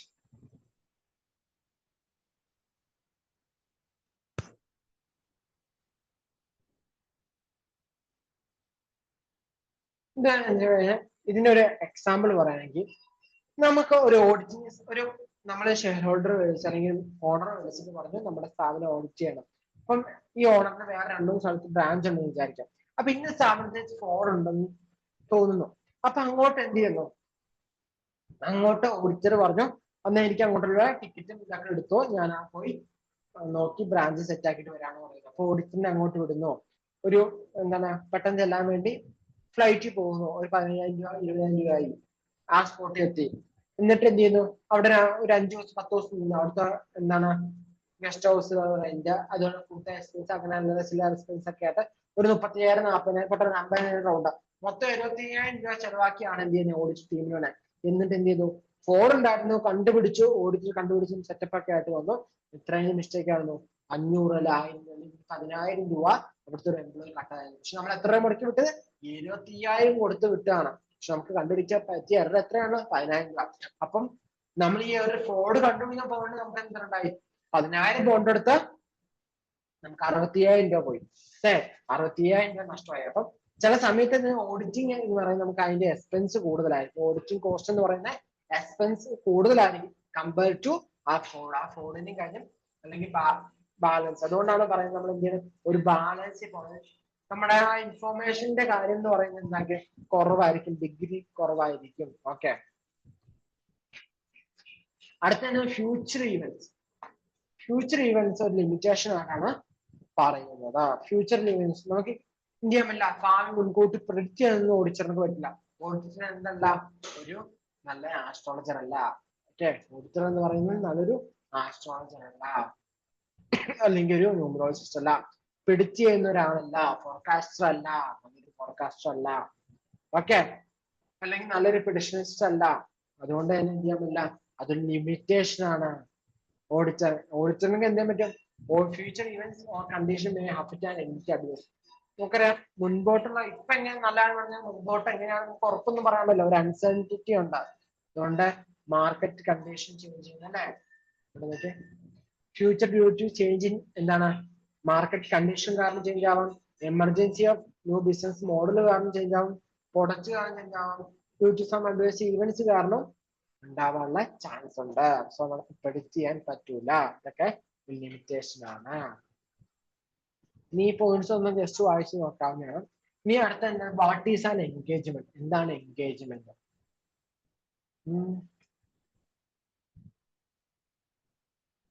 What is an engagement, ഒരു ക്വസ്റ്റ്യൻ വരാം അല്ലെ. ഓഡിറ്റ് എൻഗേജ്മെന്റ് നമുക്ക് വരാം അല്ലെ. എന്താണ് എൻഗേജ്മെന്റ്? എൻഗേജ്മെന്റ് എന്ന് വെച്ച് കഴിഞ്ഞാൽ നമുക്ക് കൂടുതലായിട്ട് പഠിക്കാനുള്ളത്, നമുക്ക്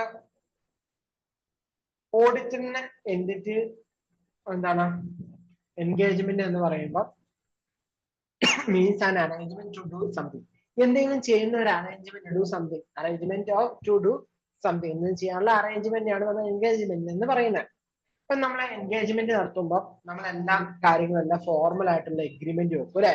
ഒരു ഫോർമൽ എഗ്രിമെന്റ് ഉണ്ടാവും, ഫോർമൽ എഗ്രിമെന്റ് ഉണ്ടാവും. ആരൊക്കെ തമ്മില് എൻഗേജ്മെന്റ് നടത്തുന്നത്?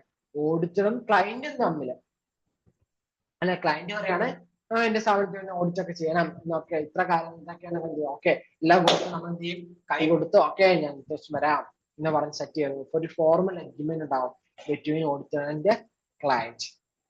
അതുണ്ടാവും which auditor agree to provide auditing service. എന്തിനാ സമ്മതിക്കണേ? ഞാൻ ഓഡിറ്റർ ആണെങ്കിൽ എന്നോട് വന്ന ഒരു ക്ലയന്റ് വന്ന് പറയുകയാണ് എന്റെ സ്ഥാപനത്തിൽ ഓഡിറ്റർ, അപ്പൊ നമുക്കൊരു ഫോർമൽ എഗ്രിമെന്റ് ഒക്കെ വെച്ച് നമ്മൾ പറഞ്ഞു ഓക്കെ അപ്പൊ എന്റെ സർവീസ് ഞാൻ അവിടെ നൽകാം. എന്റെ സർവീസ് എന്താ, ഓഡിറ്റിംഗ് സർവീസ്. ഓഡിറ്റിംഗ് സർവീസ് കൊടുക്കുന്നു ഒരു എഗ്രിമെന്റ് ബിറ്റ്വീൻ ഓഡിറ്റർ ആൻഡ്. അപ്പൊ എൻഗേജ്മെന്റ് വെച്ചാൽ എന്താണ്? Engagement means an arrangement to do something, എന്തെങ്കിലും ചെയ്യാനുള്ള ഒരു അറേഞ്ച്മെന്റ്. എൻഗേജ്മെന്റ് എല്ലാ കാര്യവും നോക്കി അത് എന്തെങ്കിലും കാര്യം ചെയ്യാൻ വേണ്ടിയാണ് അല്ലെ, ഡു സംതിങ് അല്ലെ. ഇറ്റ് മീൻസ് എന്താണ്, formal agreement between auditor and client. Auditor and client എന്നതിന് ഫോർമൽ എഗ്രിമെന്റ്സ് ഉണ്ടാവും. under which the auditor agree to provide his അല്ലെങ്കിൽ to provide auditing service provide ചെയ്യാം എന്നാ. ഇനി external audit engagement. ഓഡിറ്ററിന് എന്തിക്ക് പുറത്തുള്ള ആളായിരിക്കും എക്സ്റ്റേണൽ ഓഡിറ്റ് എൻഗേജ്മെന്റ് ആണ് സമയത്ത്. ഓഡിറ്റിന് എന്താണ്, എന്തിക്ക് അകത്തുള്ള ആളല്ല പുറത്തുള്ള ആളായിരിക്കും. അപ്പൊ the purpose of external audit engagement, എന്താണ് ഇതിന്റെ പർപ്പസ്? അടുത്തൊരു ചോദ്യം നോക്കാം അല്ലെ. പർപ്പസ് ഓഫ് ഓഡിറ്റ് എൻഗേജ്മെന്റ്, എന്താണ് ഇതിന്റെ പർപ്പസ്, മെയിൻ ലക്ഷ്യം എന്താണ്? Enhance degree of confidence of Indian user. Indian യൂസറിന്റെ എന്താണ് കോൺഫിഡൻസ് കൂട്ടുകയാണ് എന്താ ഒരു ഓഡിറ്റർ, പുറത്തുനിന്നുള്ള ഓഡിറ്റർ. ഇപ്പം എനിക്കൊരു സ്ഥാപനം ഉണ്ടെന്ന് വിചാരിക്കാം. ഓക്കെ, എനിക്കൊരു സ്ഥാപനം ഉണ്ട്. അപ്പം ഞാൻ ആ സ്ഥാപനത്തിൽ എഴുതി വെച്ചേക്കാണ്. എന്നിട്ട് എന്താണ് ലിസ്റ്റ് ഒക്കെ ചെയ്യാൻ ഇതൊക്കെയാണെന്ന് വിചാരിക്കാം. എന്നിട്ട് പറയാം ഈ മാസം എനിക്ക് എന്താണ് 1 കോടി രൂപ പ്രോഫിറ്റ് ആണെന്ന് വിചാരിക്കാം. 1 കോടി രൂപ പ്രോഫിറ്റ്. അപ്പം ഞാൻ പറയുന്നത് എന്റെ അടുത്ത വർഷം ഞാൻ എത്ര രൂപ ഉണ്ടാക്കും, ഒരു 3 കോടി രൂപ ഉണ്ടാക്കും എന്നൊക്കെ പറയുന്നത്. അപ്പൊ എന്താണ് ഈ 3 കോടി രൂപ ഉണ്ടാക്കും എന്ന് പറയുന്നത് ഞാനാണ് പറയുന്നത്. ഓക്കെ, അപ്പൊ നമ്മുടെ എന്റെ യൂസേഴ്സ് ആരൊക്കെയാ? ഷെയർ ഹോൾഡേഴ്സ്, എംപ്ലോയീസ്, ഗവൺമെന്റ്സ്, ഇതൊക്കെ. ഓക്കെ, ഇതൊക്കെ ഒരു ബെനിഫിറ്റ് നാളെ വരും. അപ്പൊ ഇവർക്കൊക്കെ ഈ ഓഡിറ്റ് ഉറപ്പാണോ എന്ന് ഞാൻ ഉണ്ടാക്കിയതല്ല. എന്റെ സ്ഥാപനത്തെ കുറിച്ച്, സ്വന്തം സ്ഥാപനത്തെ കുറിച്ച് ആരുടെ മോശം പറയും ഇല്ല. അപ്പം ഉറപ്പ് പറയാൻ പറ്റില്ല. അപ്പൊ ഇന്ത്യൻ യൂസേഴ്സിന് ഒരു ഉറപ്പില്ല വരും.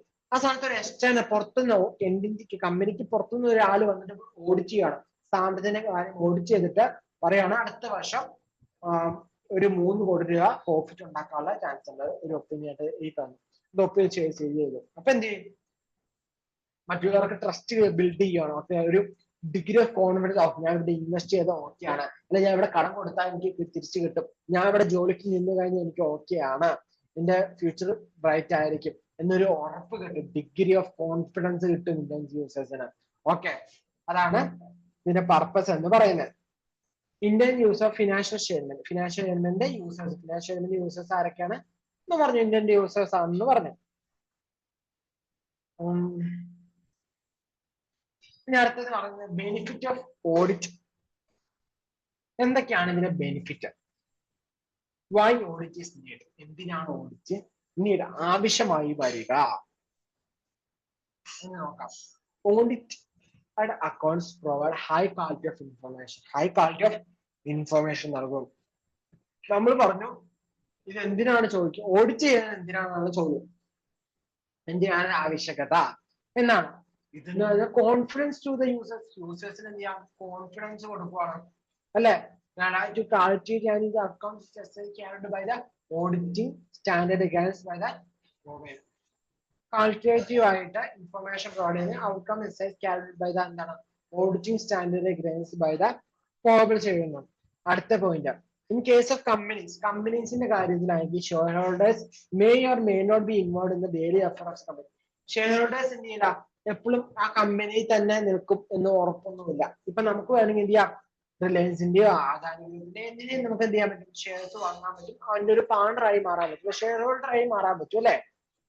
എനിക്ക് അവിടെ പോയി ഓക്കെ നാളെ തൊട്ട് ഞാൻ സ്ഥാപനത്തിൽ പോയി മാനേജ്മെന്റ് ചെയ്യാൻ പറ്റുമോ?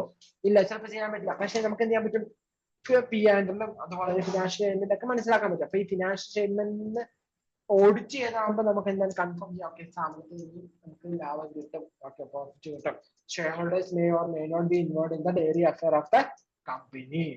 ഷെയർ ഹോൾഡേഴ്സിന് കമ്പനിയിൽ എന്ത് ചെയ്യാൻ may or may not be involve in the daily affair of the company. കമ്പനിയുടെ നിത്യേന കാര്യങ്ങൾക്ക് എന്ത് ചെയ്യാൻ പറ്റില്ല, ഷെയർ ഹോൾഡേഴ്സ് ചെയ്യാൻ പറ്റുമെന്ന് വലിയ ചാൻസ് ഇല്ല. ഒരു ഇൻഡിപെൻഡൻസ് മെക്കാനിസം ഉണ്ടായിരിക്കും, അല്ലെ? അപ്പൊ ഫിനാൻഷ്യൽ സ്റ്റേറ്റ്മെന്റ് പ്രിപ്പയർ ചെയ്യുന്ന ആരാണ്? മാനേജ്മെന്റ് ടീമാണ് എന്താ ഫിനാൻഷ്യൽ സ്റ്റേറ്റ്മെന്റ് പ്രിപ്പയർ ചെയ്യുന്നത്, അല്ലെ? Consideration of director as a shareholder on the benefit company independent mechanism so the financial information അതുകൊണ്ട് തന്നെ ഫിനാൻഷ്യൽ ഇൻഫർമേഷൻ എന്ന് പറയുന്നത് ക്വാളിറ്റേറ്റീവ് ആൻഡ് റിലയബിൾ ആണെന്ന് ഉറപ്പുവരുത്താൻ പറ്റും. ഞാൻ interest is safeguard by the audit. Audit ചെയ്യുന്നതുകൊണ്ട് അവരുടെ ഇൻട്രസ്റ്റ് എന്താണ്? സേഫ് ഗാർഡ് എന്ന സുരക്ഷിതമാണെന്ന് ഉറപ്പുവരുത്താൻ പറ്റും. അടുത്ത നമ്മളിപ്പോ ആദ്യം പറഞ്ഞ യൂസേഴ്സ് ആണ്. കോൺഫിഡൻസ് ഇവിടെ തന്നെ ഉണ്ട് പറയുന്ന കാര്യങ്ങൾ. ഇത് യൂസേഴ്സിനെ റിലേറ്റ് ചെയ്തിട്ടുള്ള കാര്യമാണ്. ഇവിടെ എന്താണ്? കമ്പനി റിലേറ്റഡ് ആണ്, ഷെയർ ഹോൾഡർ റിലേറ്റഡ് ആണ്. ഷെയർ ഹോൾഡർ വെച്ചാൽ ഓണർ റിലേറ്റഡ്, ഓണറിന്റെ പോയിന്റ് ഓഫ് വ്യൂ. ഇവിടെ വരുമ്പോൾ എംപ്ലോയിക്കാണ്. മോറൽ ചെക്ക് ഓൺ എംപ്ലോയി എന്ത് ചെയ്യാൻ പറ്റും? മോറൽ ചെക്ക് ചെയ്യാൻ പറ്റും എംപ്ലോയിക്ക്, അല്ലെ? Check on employee company discovered by audit എന്ന് വെച്ച് കഴിഞ്ഞാൽ എംപ്ലോയി കുറ്റം ചെയ്യാൻ കുറച്ച് പൈസ മാറ്റാം, കമ്പനി ആരും അറിയുന്നില്ലല്ലോ എന്നൊക്കെ വിചാരിച്ചിരിക്കുമ്പോൾ ഇത് ഓഡിറ്റ് ചെയ്യും. ഫിനാൻഷ്യൽ സ്റ്റേറ്റ്മെന്റ് ഓഡിറ്റ് ചെയ്യാൻ ആരും ഓഡിറ്റർ വരും. അതാരാണ്? കമ്പനിക്ക് പുറത്തുള്ള ആളാണ്, യാതൊരു ഇൻഫ്ലുവൻസ് ഇല്ലാതെ ഇൻഡിപെൻഡന്റ് നിൽക്കുന്ന ഒരു ഓഡിറ്ററാണ് വരാൻ പോകുന്നത്. അപ്പൊ ഞാൻ ചെയ്യുന്ന ഈ തിരുമാതി അല്ലെങ്കിൽ ഞാൻ പൈസ കട്ടെടുക്കുന്ന കാര്യം അല്ലെങ്കിൽ വേറെ ഫ്രോഡ് കാണിക്കുന്ന കാര്യം ആര് കണ്ടേക്കാം, അല്ലെ ആര് കണ്ടുപിടിച്ചേക്കാം? ഓഡിറ്റർ കണ്ടുപിടിച്ചേക്കാം. അതെന്താണ്? റിസ്ക് ആണ്. അതുകൊണ്ട് എന്ത് ചെയ്യും? ഫ്രോഡ് കാണിക്കാൻ മടി കാണിക്കും. Okay, check on employees. അടുത്ത audit financial statement helpful to government. ഗവൺമെന്റിന് എങ്ങനെയാണ് ഹെൽപ്പ് ആവുന്നത്? ടാക്സ് ലയബിലിറ്റി നോക്കാൻ വേണ്ടി. ഓക്കെ, ഓഡിറ്റ് ചെയ്യുമ്പോൾ ഗവൺമെന്റ് ഡീറ്റെയിൽസ് ഒക്കെ കിട്ടും. അപ്പം ഓഡിറ്റർ പറയാണ് ഇത്ര രൂപ ടാക്സ് എമൗണ്ട് ഒക്കെ കിട്ടാനുള്ള ചാൻസ് ഉണ്ട്. അപ്പം ഗവൺമെന്റ് ടാക്സ് കിട്ടും. ആ ടാക്സ് കിട്ടുന്നത് ഗവൺമെന്റ് യൂസ് ആണ്. ലെൻഡേഴ്സ്, ബാങ്കേഴ്സിനൊക്കെ യൂസ് ആണ്. എന്താ ഈ ഓഡിറ്റ് ചെയ്യുന്ന ഫിനാൻഷ്യൽ സ്റ്റേറ്റ്മെന്റ് വെച്ച് ബാങ്കിനായാലും ക്രെഡിറ്റർക്കായാലും തീരുമാനിക്കാം, പൈസ തരുന്ന ആൾക്ക് തീരുമാനിക്കാം ഇതിനാ നമ്മൾ പൈസ കൊടുത്താൽ നമുക്ക് തിരിച്ചു കിട്ടുമോ എന്നൊക്കെ. അപ്പൊ നമ്മൾ ഒരു ഫിനാൻഷ്യൽ സ്റ്റേറ്റ്മെന്റ് ഉണ്ടായിക്കൊണ്ട് എന്നിട്ട് ഞാൻ പറയാണ് 4 കോടി രൂപ എനിക്ക് പ്രോഫിറ്റ് എടുത്തു ഒരു 3 വർഷത്തിലാ എനിക്കിപ്പോ പൈസ ഞാൻ 3 വർഷം കഴിയുമ്പോൾ എനിക്ക് പൈസ തരാമെന്ന് പറയുന്നു. ഞാൻ പറഞ്ഞ കമ്പനി വിശ്വസിക്കില്ല. കാരണം എന്താ? നമ്മളെ സ്ഥാപനത്തിന്റെ ഉടമയാണ്. നമുക്ക് 2 കോടി രൂപ നഷ്ടത്തിന് കിടക്കുകയാണ്. എന്നിട്ടാണ് പറയുന്നത് 3 കൊല്ലം കഴിയുമ്പോൾ പ്രോഫിറ്റ് കിട്ടുമെന്ന് പറയുന്നത്. എന്താണ് ആ സ്ഥാനത്ത് ഓഡിറ്റ് ഫിനാൻഷ്യൽ സ്റ്റേറ്റ്മെന്റ് കൊണ്ടുപോയി ചെന്നിട്ട് പറയാണ് ഇത് ഞാൻ പറഞ്ഞതല്ല, ഒരു ഓഡിറ്റർ പറഞ്ഞതാണ്. ഇവിടെ നോക്ക്, ഓഡിറ്റർ പറഞ്ഞ വാക്കാണ്, അല്ലെങ്കിൽ ഓഡിറ്ററിന്റെ ഒപ്പീനിയൻ ആണ്. 3 വർഷത്തിൽ അത് 3 രൂപ ഉണ്ടാക്കും. അപ്പൊ കമ്പനി വിചാരിക്കുകയാണെങ്കിൽ ലെൻഡേഴ്സ് വിചാരിക്കും ഓക്കെ ഇതിന് കൊടുത്താൽ, അല്ലെങ്കിൽ കമ്പനിക്ക് കൊടുത്താൽ ഓക്കെയാണ്, കുഴപ്പമില്ല, പൈസ തിരിച്ചു കിട്ടുമെന്ന്. ഓക്കെ, അടുത്തെന്ന് പറയുന്നത് ഇനി an audit may also detect fraud and error both. നമുക്ക് എന്താ ഓഡിറ്റിന് എന്ത് ഉണ്ടാക്കാം? Audit may also detect fraud and error or both. ഓഡിറ്റിന് ചിലപ്പം ഡിറ്റക്ട് ചെയ്യാം, എന്ത് കണ്ടുപിടിക്കാം? കുറ്റം കണ്ടുപിടിക്കാം, അവര് കാണിച്ച ആ ഫ്രോഡ് കണ്ടുപിടിക്കാം, അല്ലെങ്കിൽ പറ്റിപ്പോയ അബദ്ധം എറർ കണ്ടുപിടിക്കാം, അല്ലെങ്കിൽ ചിലപ്പോൾ രണ്ടും ഉണ്ടെങ്കിൽ രണ്ടും ചിലപ്പം കണ്ടുപിടിക്കാൻ പറ്റും. അതുപോലെ തന്നെ audit reveals essence and operation of various control operating in an entity. Control operate various ആയിട്ട് control operating in entity, entity useful to point deficiency, ഒരു പ്രിക്കോഷൻസ് ഒക്കെ എടുക്കാനൊക്കെ സഹായിക്കും ഓപ്പറേഷൻസ്. അപ്പം ഇനി അടുത്തതെന്ന് വെച്ചാൽ ഓഡിറ്റർ എന്ന് പറയുന്ന മാൻഡേറ്ററി ആണോ?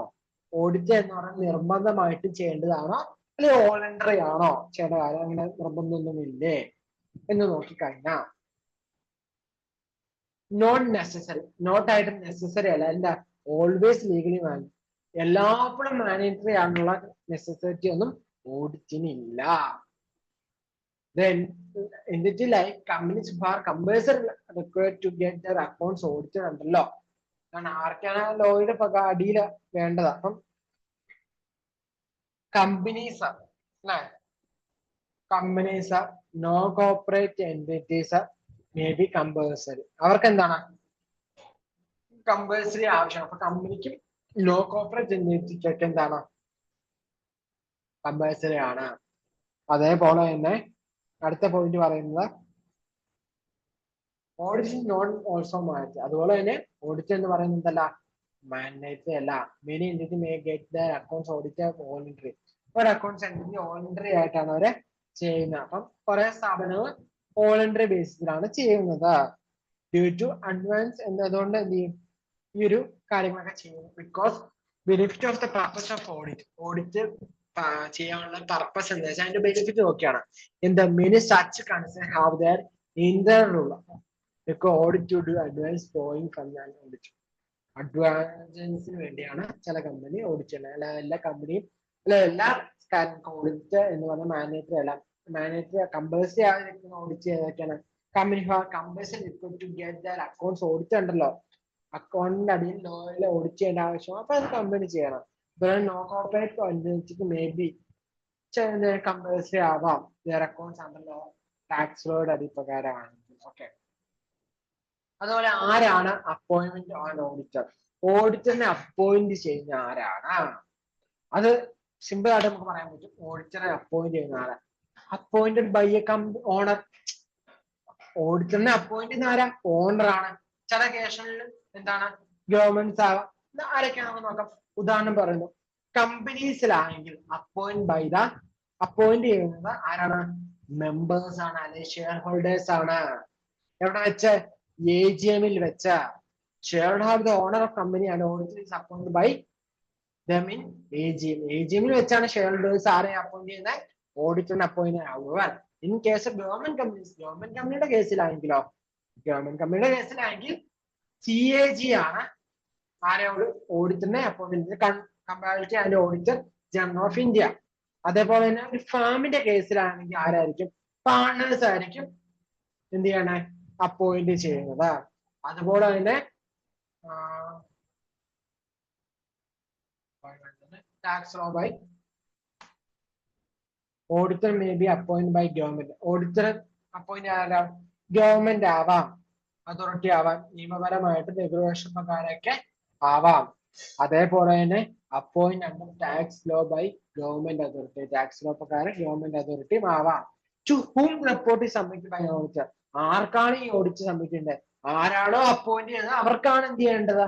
ഓഡിറ്റർ റിപ്പോർട്ടിലെ ഓഡിറ്റ് ചെയ്ത റിപ്പോർട്ട് നമ്മൾ സബ്മിറ്റ് ചെയ്യേണ്ടത്. അത് നമ്മൾ സെപ്പറേറ്റ് ചെയ്യണേ എടുത്തു പറയുന്നത് ആരാണ്. ഇപ്പൊ കമ്പനിക്കാണെങ്കിൽ മെമ്പേഴ്സ്, ഫാമിനാണെങ്കിൽ പാർട്ണേഴ്സ്, സോളോ പ്രൊപ്പറേഷൻ ആണെങ്കിൽ ആ സോളോ ആണ്. ഇനി ഒരു കേസ് സ്റ്റഡി ആണ് ഇവിടെ പറയുന്നത്.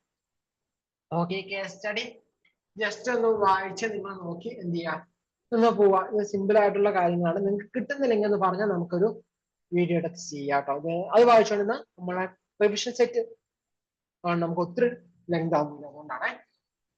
അടുത്ത meaning of assurance engagement. Meaning and assurance of engagement. Okay, എന്തൊക്കെയാണ് അതിന്റെ മീനിങ്സ്, അതിന്റെ ഇത് വരുന്നത് എന്ന് വെച്ചാൽ ക്രൈറ്റീരിയ, പ്രൊസീജിയേഴ്സ്, ഇതുള്ള കാര്യങ്ങളൊക്കെ. അഷുറൻസ് എൻഗേജ്മെന്റ് എന്ന് പറയുന്നത് ഒരു പാർട്ടീഷൻ എക്സ്പ്രസ് ചെയ്യുന്ന കൺക്ലൂഷൻ ഡിസൈൻ ആണ് അല്ലെ. ഒരു പാർട്ടീഷൻ എക്സ്പ്രസ് ചെയ്യുന്നു ഒരു കൺക്ലൂഷൻ. അതേപോലെ തന്നെ ഇത് എന്തിനാണ് ഹെൽപ്പ് ചെയ്യുന്നത്? Enhance the degree of confidence of the intend user. Intend യൂസറിന്റെ കോൺഫിഡൻസ് കൂട്ടാൻ വേണ്ടി സഹായിക്കും. Other than the responsible party, responsible പാർട്ടിയെ അല്ലാതെ about the outcome of evaluation, measurement of subject matter against the criteria. ക്രൈറ്റീരിയൊക്കെ ഇവിടെ റെസ്പോൺസിബിൾ പാർട്ടി എന്ന് പറയുമ്പോൾ നമ്മുടെ ക്ലയന്റ് ആരാണോ ക്ലയന്റ് ആയിരിക്കും റെസ്പോൺസിബിൾ പാർട്ടി. റെസ്പോൺസിബിലിറ്റി അല്ലാതെയുള്ള ആളുകൾക്ക് പിന്നെ യൂസേഴ്സിനും ഡിഗ്രി ഓഫ് കോൺഫിഡൻസ് കിട്ടും. എന്താ നമ്മൾ ഓഡിറ്റ് ചെയ്യുക ഒരു പാർട്ടീഷണറാണ് ഇതൊന്ന് ചെയ്യുമ്പോൾ. പാർട്ടീഷൻ എന്ന് വെച്ച് കഴിഞ്ഞാൽ പാർട്ടീഷനാണ് എന്ത് ചെയ്യുന്നത്? അഷുറൻസ് പ്രൊവൈഡ് ചെയ്യുന്നത് കേട്ടോ. അടുത്ത എലമെന്റ് ഓഫ് അഷുറൻസ് എൻഗേജ്മെന്റ്. എന്തൊക്കെ എലമെന്റ്സ് ആണ് അഷുറൻസ് എൻഗേജ്മെന്റിൽ ഉള്ളത്? What are the elements of assurance engagement? Question content ആണ്. ഓക്കെ, തീരാനായി. ഇനി കുറച്ച് പേരും കൂടി ഉള്ളൂ കേട്ടോ. നമുക്ക് ഇനി ഒരു 3-4 പേജും കൂടി ഉള്ളു. അതോടെ നമ്മൾ എന്ത് ചെയ്യും? പെട്ടെന്ന് ഇനി പെട്ടെന്ന് തീരുന്ന ഏരിയയാണ്. കാരണം 2 വീഡിയോ ഒക്കെ ഇടാത്തത് ഒറ്റ വീഡിയോ ആക്കി 2 വീഡിയോ ഒക്കെ ഇടുമ്പോൾ സമയവും കൂടുതൽ എടുക്കും. അത് മാത്രമല്ല ഒരു ഇതും മതി. കാര്യം പറഞ്ഞാൽ ചാനലിന്റെ ഗ്രോത്തിനാണ് നല്ലത് 2 വീഡിയോ ആയിട്ട് ചെയ്യാൻ. കാരണം 2 സെറ്റായിട്ട് ചെയ്യാൻ പറ്റും. 2 വീഡിയോസ് കൂടി വരും. പക്ഷെ എന്താണ് നമ്മൾ ഇത് റിവിഷൻ സീരീസ് പോലെയാണ് ഉദ്ദേശിക്കുന്നത്. അതുകൊണ്ടാണ്. Okay, element of assurance engagement. എന്തൊക്കെ എലമെന്റ്സ് ആണ് ഇതിൽ വരുന്നത്? ഇതിൽ 3 പാർട്ട് റിലേഷൻഷിപ്പ് ആണ് ഉള്ളത്. എന്താണ്? 3 പാർട്ട് റിലേഷൻഷിപ്പ് ആണ് ഉള്ളത്. ഏതൊക്കെയാണെന്ന് നോക്കിയേ. 3 പാർട്ട് റിലേഷൻഷിപ്പ്. ആരൊക്കെ? ഒരു പാർട്ടീഷൻ ഉണ്ടാവും, ഒരു റെസ്പോൺസിബിൾ പാർട്ടി ഉണ്ടാവും, ആൻഡ് ഇന്റൻഡ് യൂസേഴ്സ് ഉണ്ടാവും. എന്താണ്? പാർട്ടീഷണർ പ്രൊവൈഡ് അഷുറൻസ്. എന്ത് ചെയ്യും? പ്രൊവൈഡ് അഷുറൻസ് ചെയ്യും. എന്ത് അഷുറൻസ് ആണ് നൽകുന്നത്? പാർട്ടീഷന്റെ ബോർഡർ ആണ് ഓഡിറ്റർ. പാർട്ടീഷണർ എന്ന് പറയുന്നത് ഓഡിറ്ററെ കഴിഞ്ഞ് കുറച്ചുകൂടി വലിയ വാക്കാണ്, അല്ലെങ്കിൽ വലിയ പദമാണ്. Audit is related to historical information. Audit ചെയ്യുന്നത് എന്താണ്? ഹിസ്റ്റോറിക്കൽ ഇൻഫർമേഷൻ പ്രകാരമാണ് ഓഡിറ്റ് ചെയ്യുന്നത്. കഴിഞ്ഞു പോയ കാലം. Partition may provide assurance not necessary related to history. Partition പക്ഷെ എന്ത് ചെയ്യില്ല, എന്താ നെസസറി, നോട്ട് നെസസറി ആണ് എന്താ ഹിസ്റ്റോറിക്കൽ ഫിനാൻഷ്യൽ ഇൻഫർമേഷൻ എന്ന് പറയുന്നത്. അതേപോലെ തന്നെ responsible party is a party responsible for the preparation of subjective matter. Subjective matter prepare ചെയ്യാനുള്ള റെസ്പോൺസിബിൾ പാർട്ടിയാണ്. ഇന്റൻഡ് യൂസേഴ്സ് എന്ന് വെച്ച് കഴിഞ്ഞാൽ ആരാണ്? Are the person for whom assurance report is prepared. ആർക്ക് വേണ്ടിയാണ് പ്രിപ്പയർ ചെയ്യുന്നതാണ് ഇന്റൻഡ് യൂസേഴ്സ് എന്ന് പറയുന്നത്. അടുത്ത രണ്ടാമത്തെ പോയിന്റ് അപ്രോപ്രിയേറ്റ് സബ്ജക്ട് മാറ്റർ. എന്താണ്? Appropriate subject matter. Subject matter appropriate ആയിട്ട് ഉണ്ടാവും. അപ്പൊ 3 പാർട്ടി റിലേഷൻഷിപ്പിലെ നമ്മൾ എന്തുണ്ടാവും? അപ്രോപ്രിയേറ്റ് ആയിട്ട് സബ്ജക്ട് മാറ്റർ ഉണ്ടാവും. അവിടെ ഒരു സ്യൂട്ടബിൾ ക്രൈറ്റീരിയ ഉണ്ടാവും. അവിടെ സഫീഷ്യന്റ് ആൻഡ് അപ്രോപ്രിയേറ്റ് എവിഡൻസ് ഉണ്ടാവും. അവിടെ return assurance report in the appropriate form ഉണ്ടാവും. അപ്പം അപ്രോപ്രിയേറ്റ് സബ്ജക്ട് ഫോർമുല എന്ന് പറഞ്ഞാൽ ഇൻഫർമേഷൻ ടു ബി എക്സാമിൻ. ഇൻഫർമേഷൻ തന്നേക്കണം നമ്മൾ എന്ത് ചെയ്യും? എക്സാമിൻ ചെയ്യും. ആരെ? പാർട്ടീഷണർ. ഓക്കെ, പാർട്ടീഷണർ ഇൻഫർമേഷൻ തന്നേക്കണം ശരിയാണെന്നൊക്കെ വെച്ച് നോക്കും. അപ്പം സ്യൂട്ടബിൾ ക്രൈറ്റീരിയ എന്ന് പറയുമ്പോൾ benchmark use to evaluate subject matter. ആ സബ്ജക്ട് മാർക്ക് ഇവാലുവേറ്റ് ചെയ്യാൻ വേണ്ടി യൂസ് ചെയ്യുന്ന benchmark like standard, laws, rules, regulation. Suitable criteria ഏതാണ് ഇതിന് അനുയോജ്യമായിട്ടുള്ളത് അത് യൂസ് ചെയ്യാം. അപ്പം ഓഡിറ്റിംഗ് എന്ന് വെച്ചാൽ ഒരു പർട്ടിക്കുലർ പ്രൊസീജിയർ ആണ് അല്ലെ. ഓഡിറ്റിംഗ് എന്ന് പറയുന്ന എസ് റിലേറ്റ് ചെയ്താണ് പോകുന്നത്. സോ ആ ഒരു ബെഞ്ച് മാർക്ക്, ലോസ്, റെഗുലേഷൻ എന്താണ് വേണ്ടത് അത് വെച്ച് എന്ത് ചെയ്യും? ഇവാലുവേറ്റ് ചെയ്യും. അതുപോലെ സഫീഷ്യന്റ് അപ്രോപ്രിയേറ്റ് എവിഡൻസ്. കറക്റ്റ് ആയിട്ട് വ്യക്തമായിട്ടുള്ള എവിഡൻസ് ആവശ്യമാണ് അല്ലെ. Sufficient to quality of evidence. ആ എവിഡൻസിന്റെ ക്വാളിറ്റി. അപ്രോപ്രിയേറ്റ് എന്ന് വെച്ച് കഴിഞ്ഞാൽ എന്താണ്? Quality of evidence obtained by the auditor. മാറിപ്പോയല്ലോ, രണ്ടും 2 പദങ്ങളാണ് കേട്ടോ. സഫീഷ്യന്റ് വെച്ചാൽ അത്ര മതി, ക്വാളിറ്റി എണ്ണം ഒക്കെ സൂചിപ്പിക്കണം. അപ്രോപ്രിയേറ്റ് എന്ന് വെച്ച് കഴിഞ്ഞാൽ എങ്ങനെയുണ്ട്, ഓക്കെ ആണോ എന്നൊക്കെയുള്ള രീതിയിലാണ് ക്വാളിറ്റി ഓഫ് എവിഡൻസ് എന്ന് പറയുന്നത്. ഓക്കെ, അടുത്ത return assurance. Return assurance report in the appropriate form. ഒരു റിട്ടേൺ റിപ്പോർട്ട് പ്രൊവൈഡ് ചെയ്യുമ്പോൾ return report which convey the assurance about the subject matter. സബ്ജക്ട് മാറ്ററിന്റെ ഒരു അഷുറൻസ് ആണ് നൽകുന്നത് അല്ലേ? അപ്പൊ ഓവർവിൽ നോക്കിക്കഴിഞ്ഞാൽ 3 പാർട്ടിയാണ്. അൺഅപ്രോപ്രിയേറ്റ് സബ്ജക്ട് മാറ്റർ ഉണ്ട്, suitable criteria, sufficient appropriate evidence, return assurance report in the appropriate. ഇനി എന്താണ് ഓഡിറ്റും തമ്മിലുള്ള വ്യത്യാസം, മീനിങ് എന്തൊക്കെയാണ് നോക്കാം. ഇവർ തമ്മിലുള്ള വ്യത്യാസം എന്താണ്, ഡിഫറൻസ് എന്താണ് എന്നാണ് നമുക്ക് നോക്കാനുള്ളത്. ഓഡിറ്റ് എന്ന് പറയുന്നത് എന്താണ്? ഒരു റീസണബിൾ അഷുറൻസ് ആണ് നൽകുന്നത്, ഒരു റീസണബിൾ അഷുറൻസ് എൻഗേജ്മെന്റ് ആണ് നൽകുന്നത്. റിവ്യൂ എന്ന് പറയുന്നത് എന്താണ്? ലിമിറ്റഡ് അഷുറൻസ് ആണ് നൽകുന്നത്. അതുപോലെ തന്നെ both audit and review are related financial, ഇത് രണ്ടും എന്താണ്? ഫിനാൻഷ്യൽ മാനേജ്മെന്റ് റിലേറ്റഡ് ആണ്. ബേസ്ഡ് ഓൺ എന്താ? ഹിസ്റ്റോറിക്കൽ ഫിനാൻഷ്യൽ ഇൻഫർമേഷൻ ബേസ്ഡ് ആണ് ഇത് രണ്ടും. കോമൺ പറഞ്ഞു വെച്ചാൽ എന്താണ്? ഇത് രണ്ടും പറയുന്നത് ഹിസ്റ്റോറിക്കൽ ഫിനാൻഷ്യൽ പ്രകാരമാണ്. പക്ഷെ ഓഡിറ്റ് എന്ന് പറയുന്നത് റീസണബിൾ അഷുറൻസ് ആണ്, റിവ്യൂ എന്ന് പറയുന്നത് ലിമിറ്റഡ് അഷുറൻസ് ആണ് നൽകുന്നത്. അതുപോലെ തന്നെ എന്താണ്? ലോവർ ലെവൽ ഓഫ് അഷുറൻസ് എന്ന് വെച്ചാൽ റിവ്യൂ നമുക്ക് ലോവർ ലെവൽ ഓഫ് അഷുറൻസ് ആണ് നൽകുള്ളൂ. ഇതാണ് ഓഡിറ്റിംഗ് കുറവുണ്ടല്ലോ. റിവ്യൂ ഇനി ഫ്യൂവർ പ്രൊസീജിയർ, റിവ്യൂക്ക് എന്താണ്? കുറച്ച് പ്രൊസീജിയേഴ്സേ ഉള്ളൂ. rather sufficient appropriate on the basis of which limited conclusion. In the type of assurance engagement ആണ് നൽകുന്നത്. അതിന്റെ സെപ്പറേറ്റ് റേഷ്യൽ അഷുറൻസ് എൻഗേജ്മെന്റും ലിമിറ്റഡ് അഷുറൻസ് എൻഗേജ്മെന്റ്. ഇത് തമ്മിലുള്ള വ്യത്യാസം എന്താണ്? വ്യത്യാസം എന്താണ്? നമുക്ക് ഇതിന്റെ കീവേഡ് അല്ലെങ്കിൽ നമ്മൾ എന്തിനെ ബേസിലാണ് നോക്കണേ?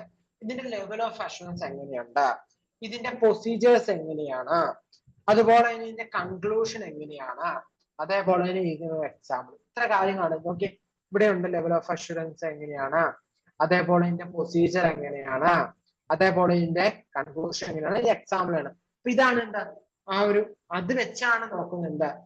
റേഷ്യോ അഷുറൻസ് എന്ന് പറയുന്നത് ഹൈ ലെവൽ ഓഫ് അഷുറൻസ് ആണ്. അപ്പൊ ലിമിറ്റ് അഷുറൻസ് ആ പേര് തന്നെ ഉണ്ട്, ലോവർ ലെവൽ ആണ്. അതേപോലെ തന്നെ ഇതെന്ന് പറയുമ്പോൾ റേഷ്യോ അഷുറൻസ് വെച്ചാൽ എലാബറേറ്റ് ആൻഡ് എക്സ്റ്റെൻസീവ് പ്രൊസീജിയേഴ്സ് ആണ്. എന്ത് ചെയ്യാൻ വേണ്ടി? സഫിഷ്യന്റ് അപ്രോപ്രിയേറ്റ് എവിഡൻസ് കിട്ടാൻ വേണ്ടി. പക്ഷെ ഇതെന്ന് പറയുന്നത് ഫ്യൂവർ പ്രൊസീജിയർ ആണ്. കൺക്ലൂഷൻ എന്ന് പറയുന്നത് റീസണബിൾ ആണ്, ഇവിടെ പറയുമ്പോൾ ലിമിറ്റഡ് ആണ്. എക്സാമ്പിൾ എന്ന് പറയുന്ന reasonable assurance engagement is audit engagement, ഒരു ഓഡിറ്റ് എൻഗേജ്മെന്റ് ആണ് ഇതിന് എക്സാമ്പിൾ. ഇതെന്താണ്? റിവ്യൂ എൻഗേജ്മെന്റ് ആണ് എക്സാമ്പിൾ എന്ന് പറയുന്നത്. അടുത്ത പ്രോസ്പെക്റ്റീവ് ഫിനാൻഷ്യൽ ഇൻഫോർമേഷൻ മീൻസ് എന്താണ്? പ്രോസ്പെക്റ്റീവ് ഫിനാൻഷ്യൽ ഇൻഫോർമേഷൻ മീൻ ചെയ്യുന്നത് financial information based on assumption. Financial information എന്തിന്റെ ബേസ്ഡ് ആണ്? അസംഷൻ ബേസ്ഡ് ആണ്. എന്താ? Based on the about event അതിനെ ഫ്യൂച്ചറിൽ നടക്കാൻ പോസിബിൾ ആയ ചാൻസ് എന്തൊക്കെ നടക്കാനുള്ളത്. ഓക്കെ, ഒരു ഫോർകാസ്റ്റ് ആവാം, ഇറ്റ് ക്യാൻ ബി ഒരു ഫോർകാസ്റ്റ്, ഒരു പ്രൊജക്ഷൻ ആവാം, അല്ലെങ്കിൽ ഇതിന്റെ ഒരു കോമ്പിനേഷൻ ഓഫ് ബോത്ത് ആവാനും ചാൻസ് ഉണ്ട്. അതേപോലെ തന്നെ അടുത്ത പോയിന്റ് പറയുന്നത് എന്താണ്? Not of historical financial information. Examination എന്ന് എന്തിന്റെ ബേസിൽ മാത്രമായി?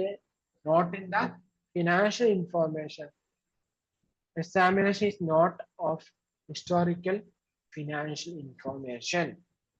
Here it is the importance, അല്ലെ? Here it is importance. നമുക്ക് importance to note the difference between historical financial information and ഇത് തമ്മിലുള്ള വ്യത്യാസം. അടുത്തൊരു ക്വസ്റ്റ്യൻ പോലെ നമുക്ക് എഴുതാൻ പറ്റും.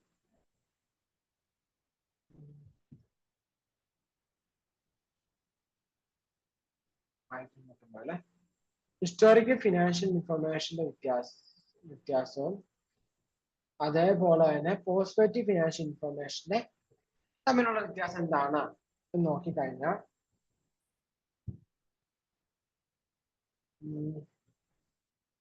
the formal relative information especially in financial terms and the economic event conditions circumstances occur in the past period നടന്ന കാര്യങ്ങൾ. അതായത് financial information based on assumption. Financial information എന്ത് ബേസ്ഡ് ആണ്? assumptions based ആണ്. Okay, future events and actions. Okay, future events നടക്കാതിരിക്കാനൊക്കെ സാധ്യത അല്ലേ. അടുത്തെന്ന് പറയുന്നത് prospective financial information. Prospective financial information base ചെയ്യുന്നത് എന്താണ്?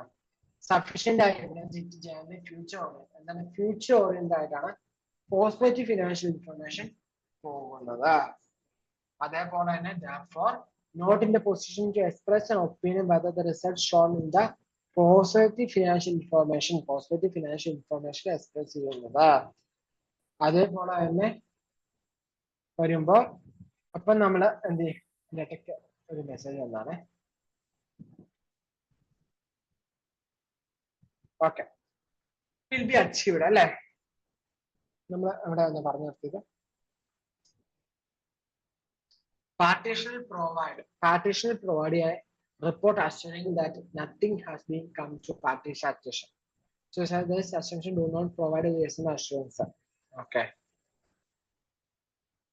Example of assurance engagement, type of assurance engagement ആണ് ഇവിടെ നൽകുന്നത്. Audit of financial statement ആകുമ്പോൾ അവിടെ എന്താണ്, reasonable assurance engagement ആണ് നൽകുന്നത്. Review of financial information ആകുമ്പോൾ ലിമിറ്റഡ് ആണ് നൽകുന്നത്. നമ്മൾ ഓഡിറ്റ് പറയുമ്പോൾ റീസണബിളും റിവ്യൂ എന്ന് പറയുമ്പോൾ ലിമിറ്റഡ് ആണ്. Examination of prospective financial information എന്ന് പറയുന്നത് of estimation forming the basic position and related matters. അതുപോലെ തന്നെ കൺട്രോൾസ് ഓപ്പറേറ്റിംഗ് എന്ന് പറയുമ്പോൾ provide assurance regarding to decision and operations of controls. Okay, assurance engagement ചെറിയൊരു ഗ്യാപ്പാണ്, നോക്കി വെച്ചോളൂ. അടുത്ത ക്വാളിറ്റീസ് ഓഫ് ഓഡിറ്റേഴ്സ്, ഓഡിറ്റിന്റെ ക്വാളിറ്റീസ് എന്തൊക്കെയാണ്? അതെന്താണ്?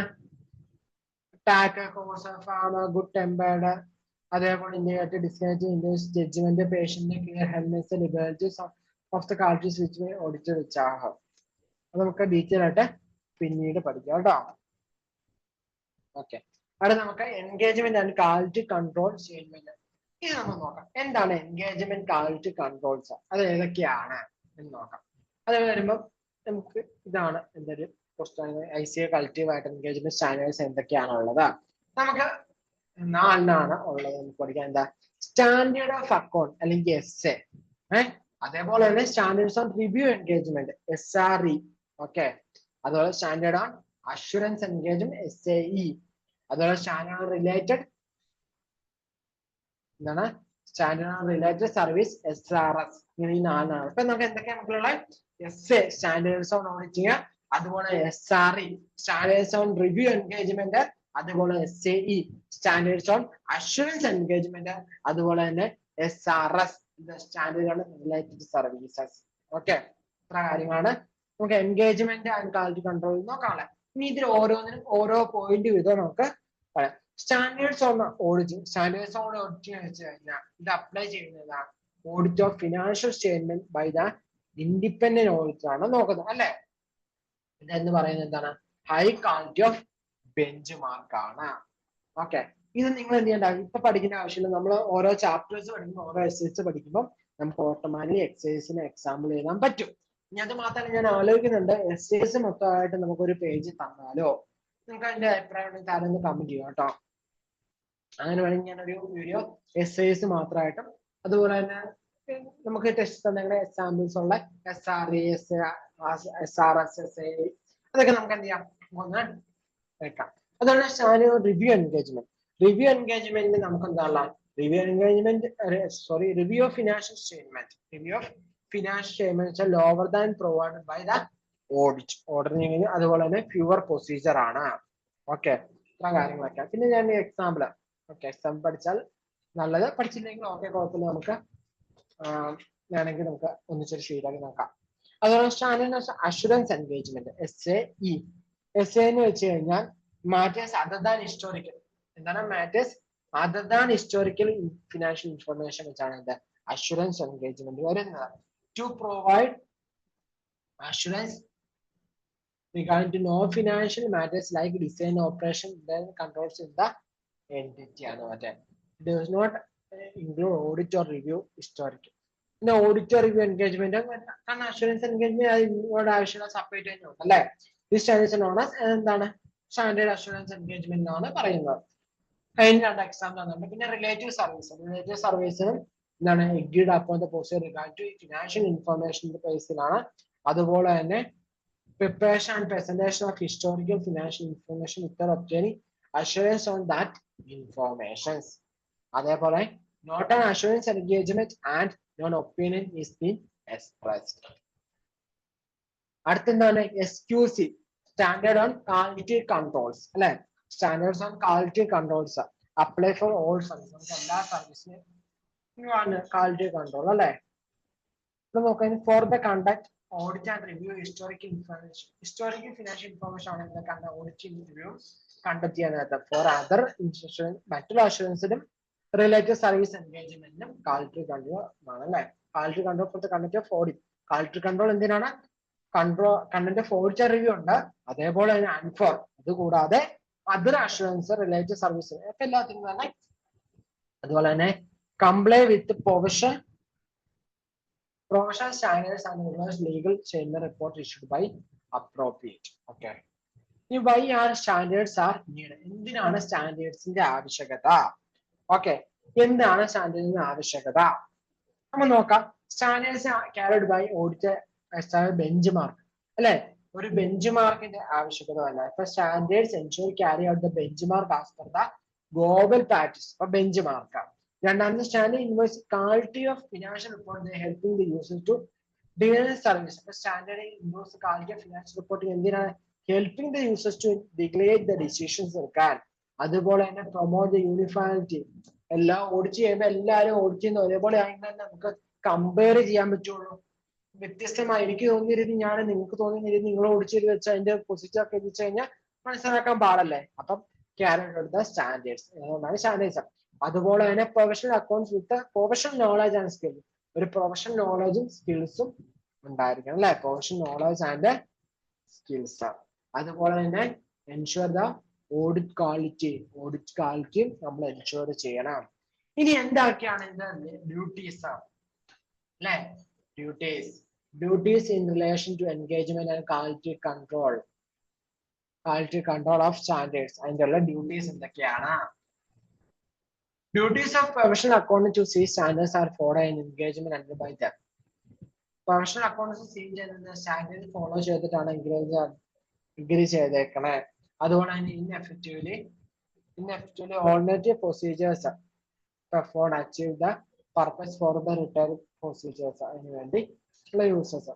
ഓക്കെ, നോക്കിക്കഴിഞ്ഞാൽ അടുത്തൊരു കേസ് സ്റ്റഡി ആണ് വരിക. കേസ് സ്റ്റഡി കഴിഞ്ഞ് സമ്മറി സെഷന്റെ ബാക്കിയുള്ളത് ഇത് എന്ത് ചെയ്യാം, നിങ്ങൾ ചെയ്ത് നോക്കുക. അപ്പൊ നിങ്ങൾക്ക് ഏകദേശം കാര്യങ്ങൾ കിട്ടുക. അത്യാവശ്യം കൺസെപ്റ്റ് നിങ്ങൾക്ക് കിട്ടിയെന്ന് വിചാരിക്കുന്നു. റിവിഷൻ പോലെയാണ് പോയിരിക്കുന്നത്. എന്നിരുന്നാലും അത്യാവശ്യം കൺസെപ്റ്റ് ക്വാളിറ്റി നൽകാവുന്ന രീതിയിലാണ് ക്ലാസ് എടുക്കാൻ തോന്നുന്നു. ക്ലാസ്സിൽ നിങ്ങളൊക്കെ അപ്ഡേഷൻ ഒക്കെ വരുത്തണമെങ്കിൽ നിങ്ങളൊന്ന് ജസ്റ്റ് ഞാൻ പറഞ്ഞു ഇന്റർനെറ്റ് ക്ലാസ് ഫസ്റ്റ് ടൈമാണ് എടുക്കുന്നത്.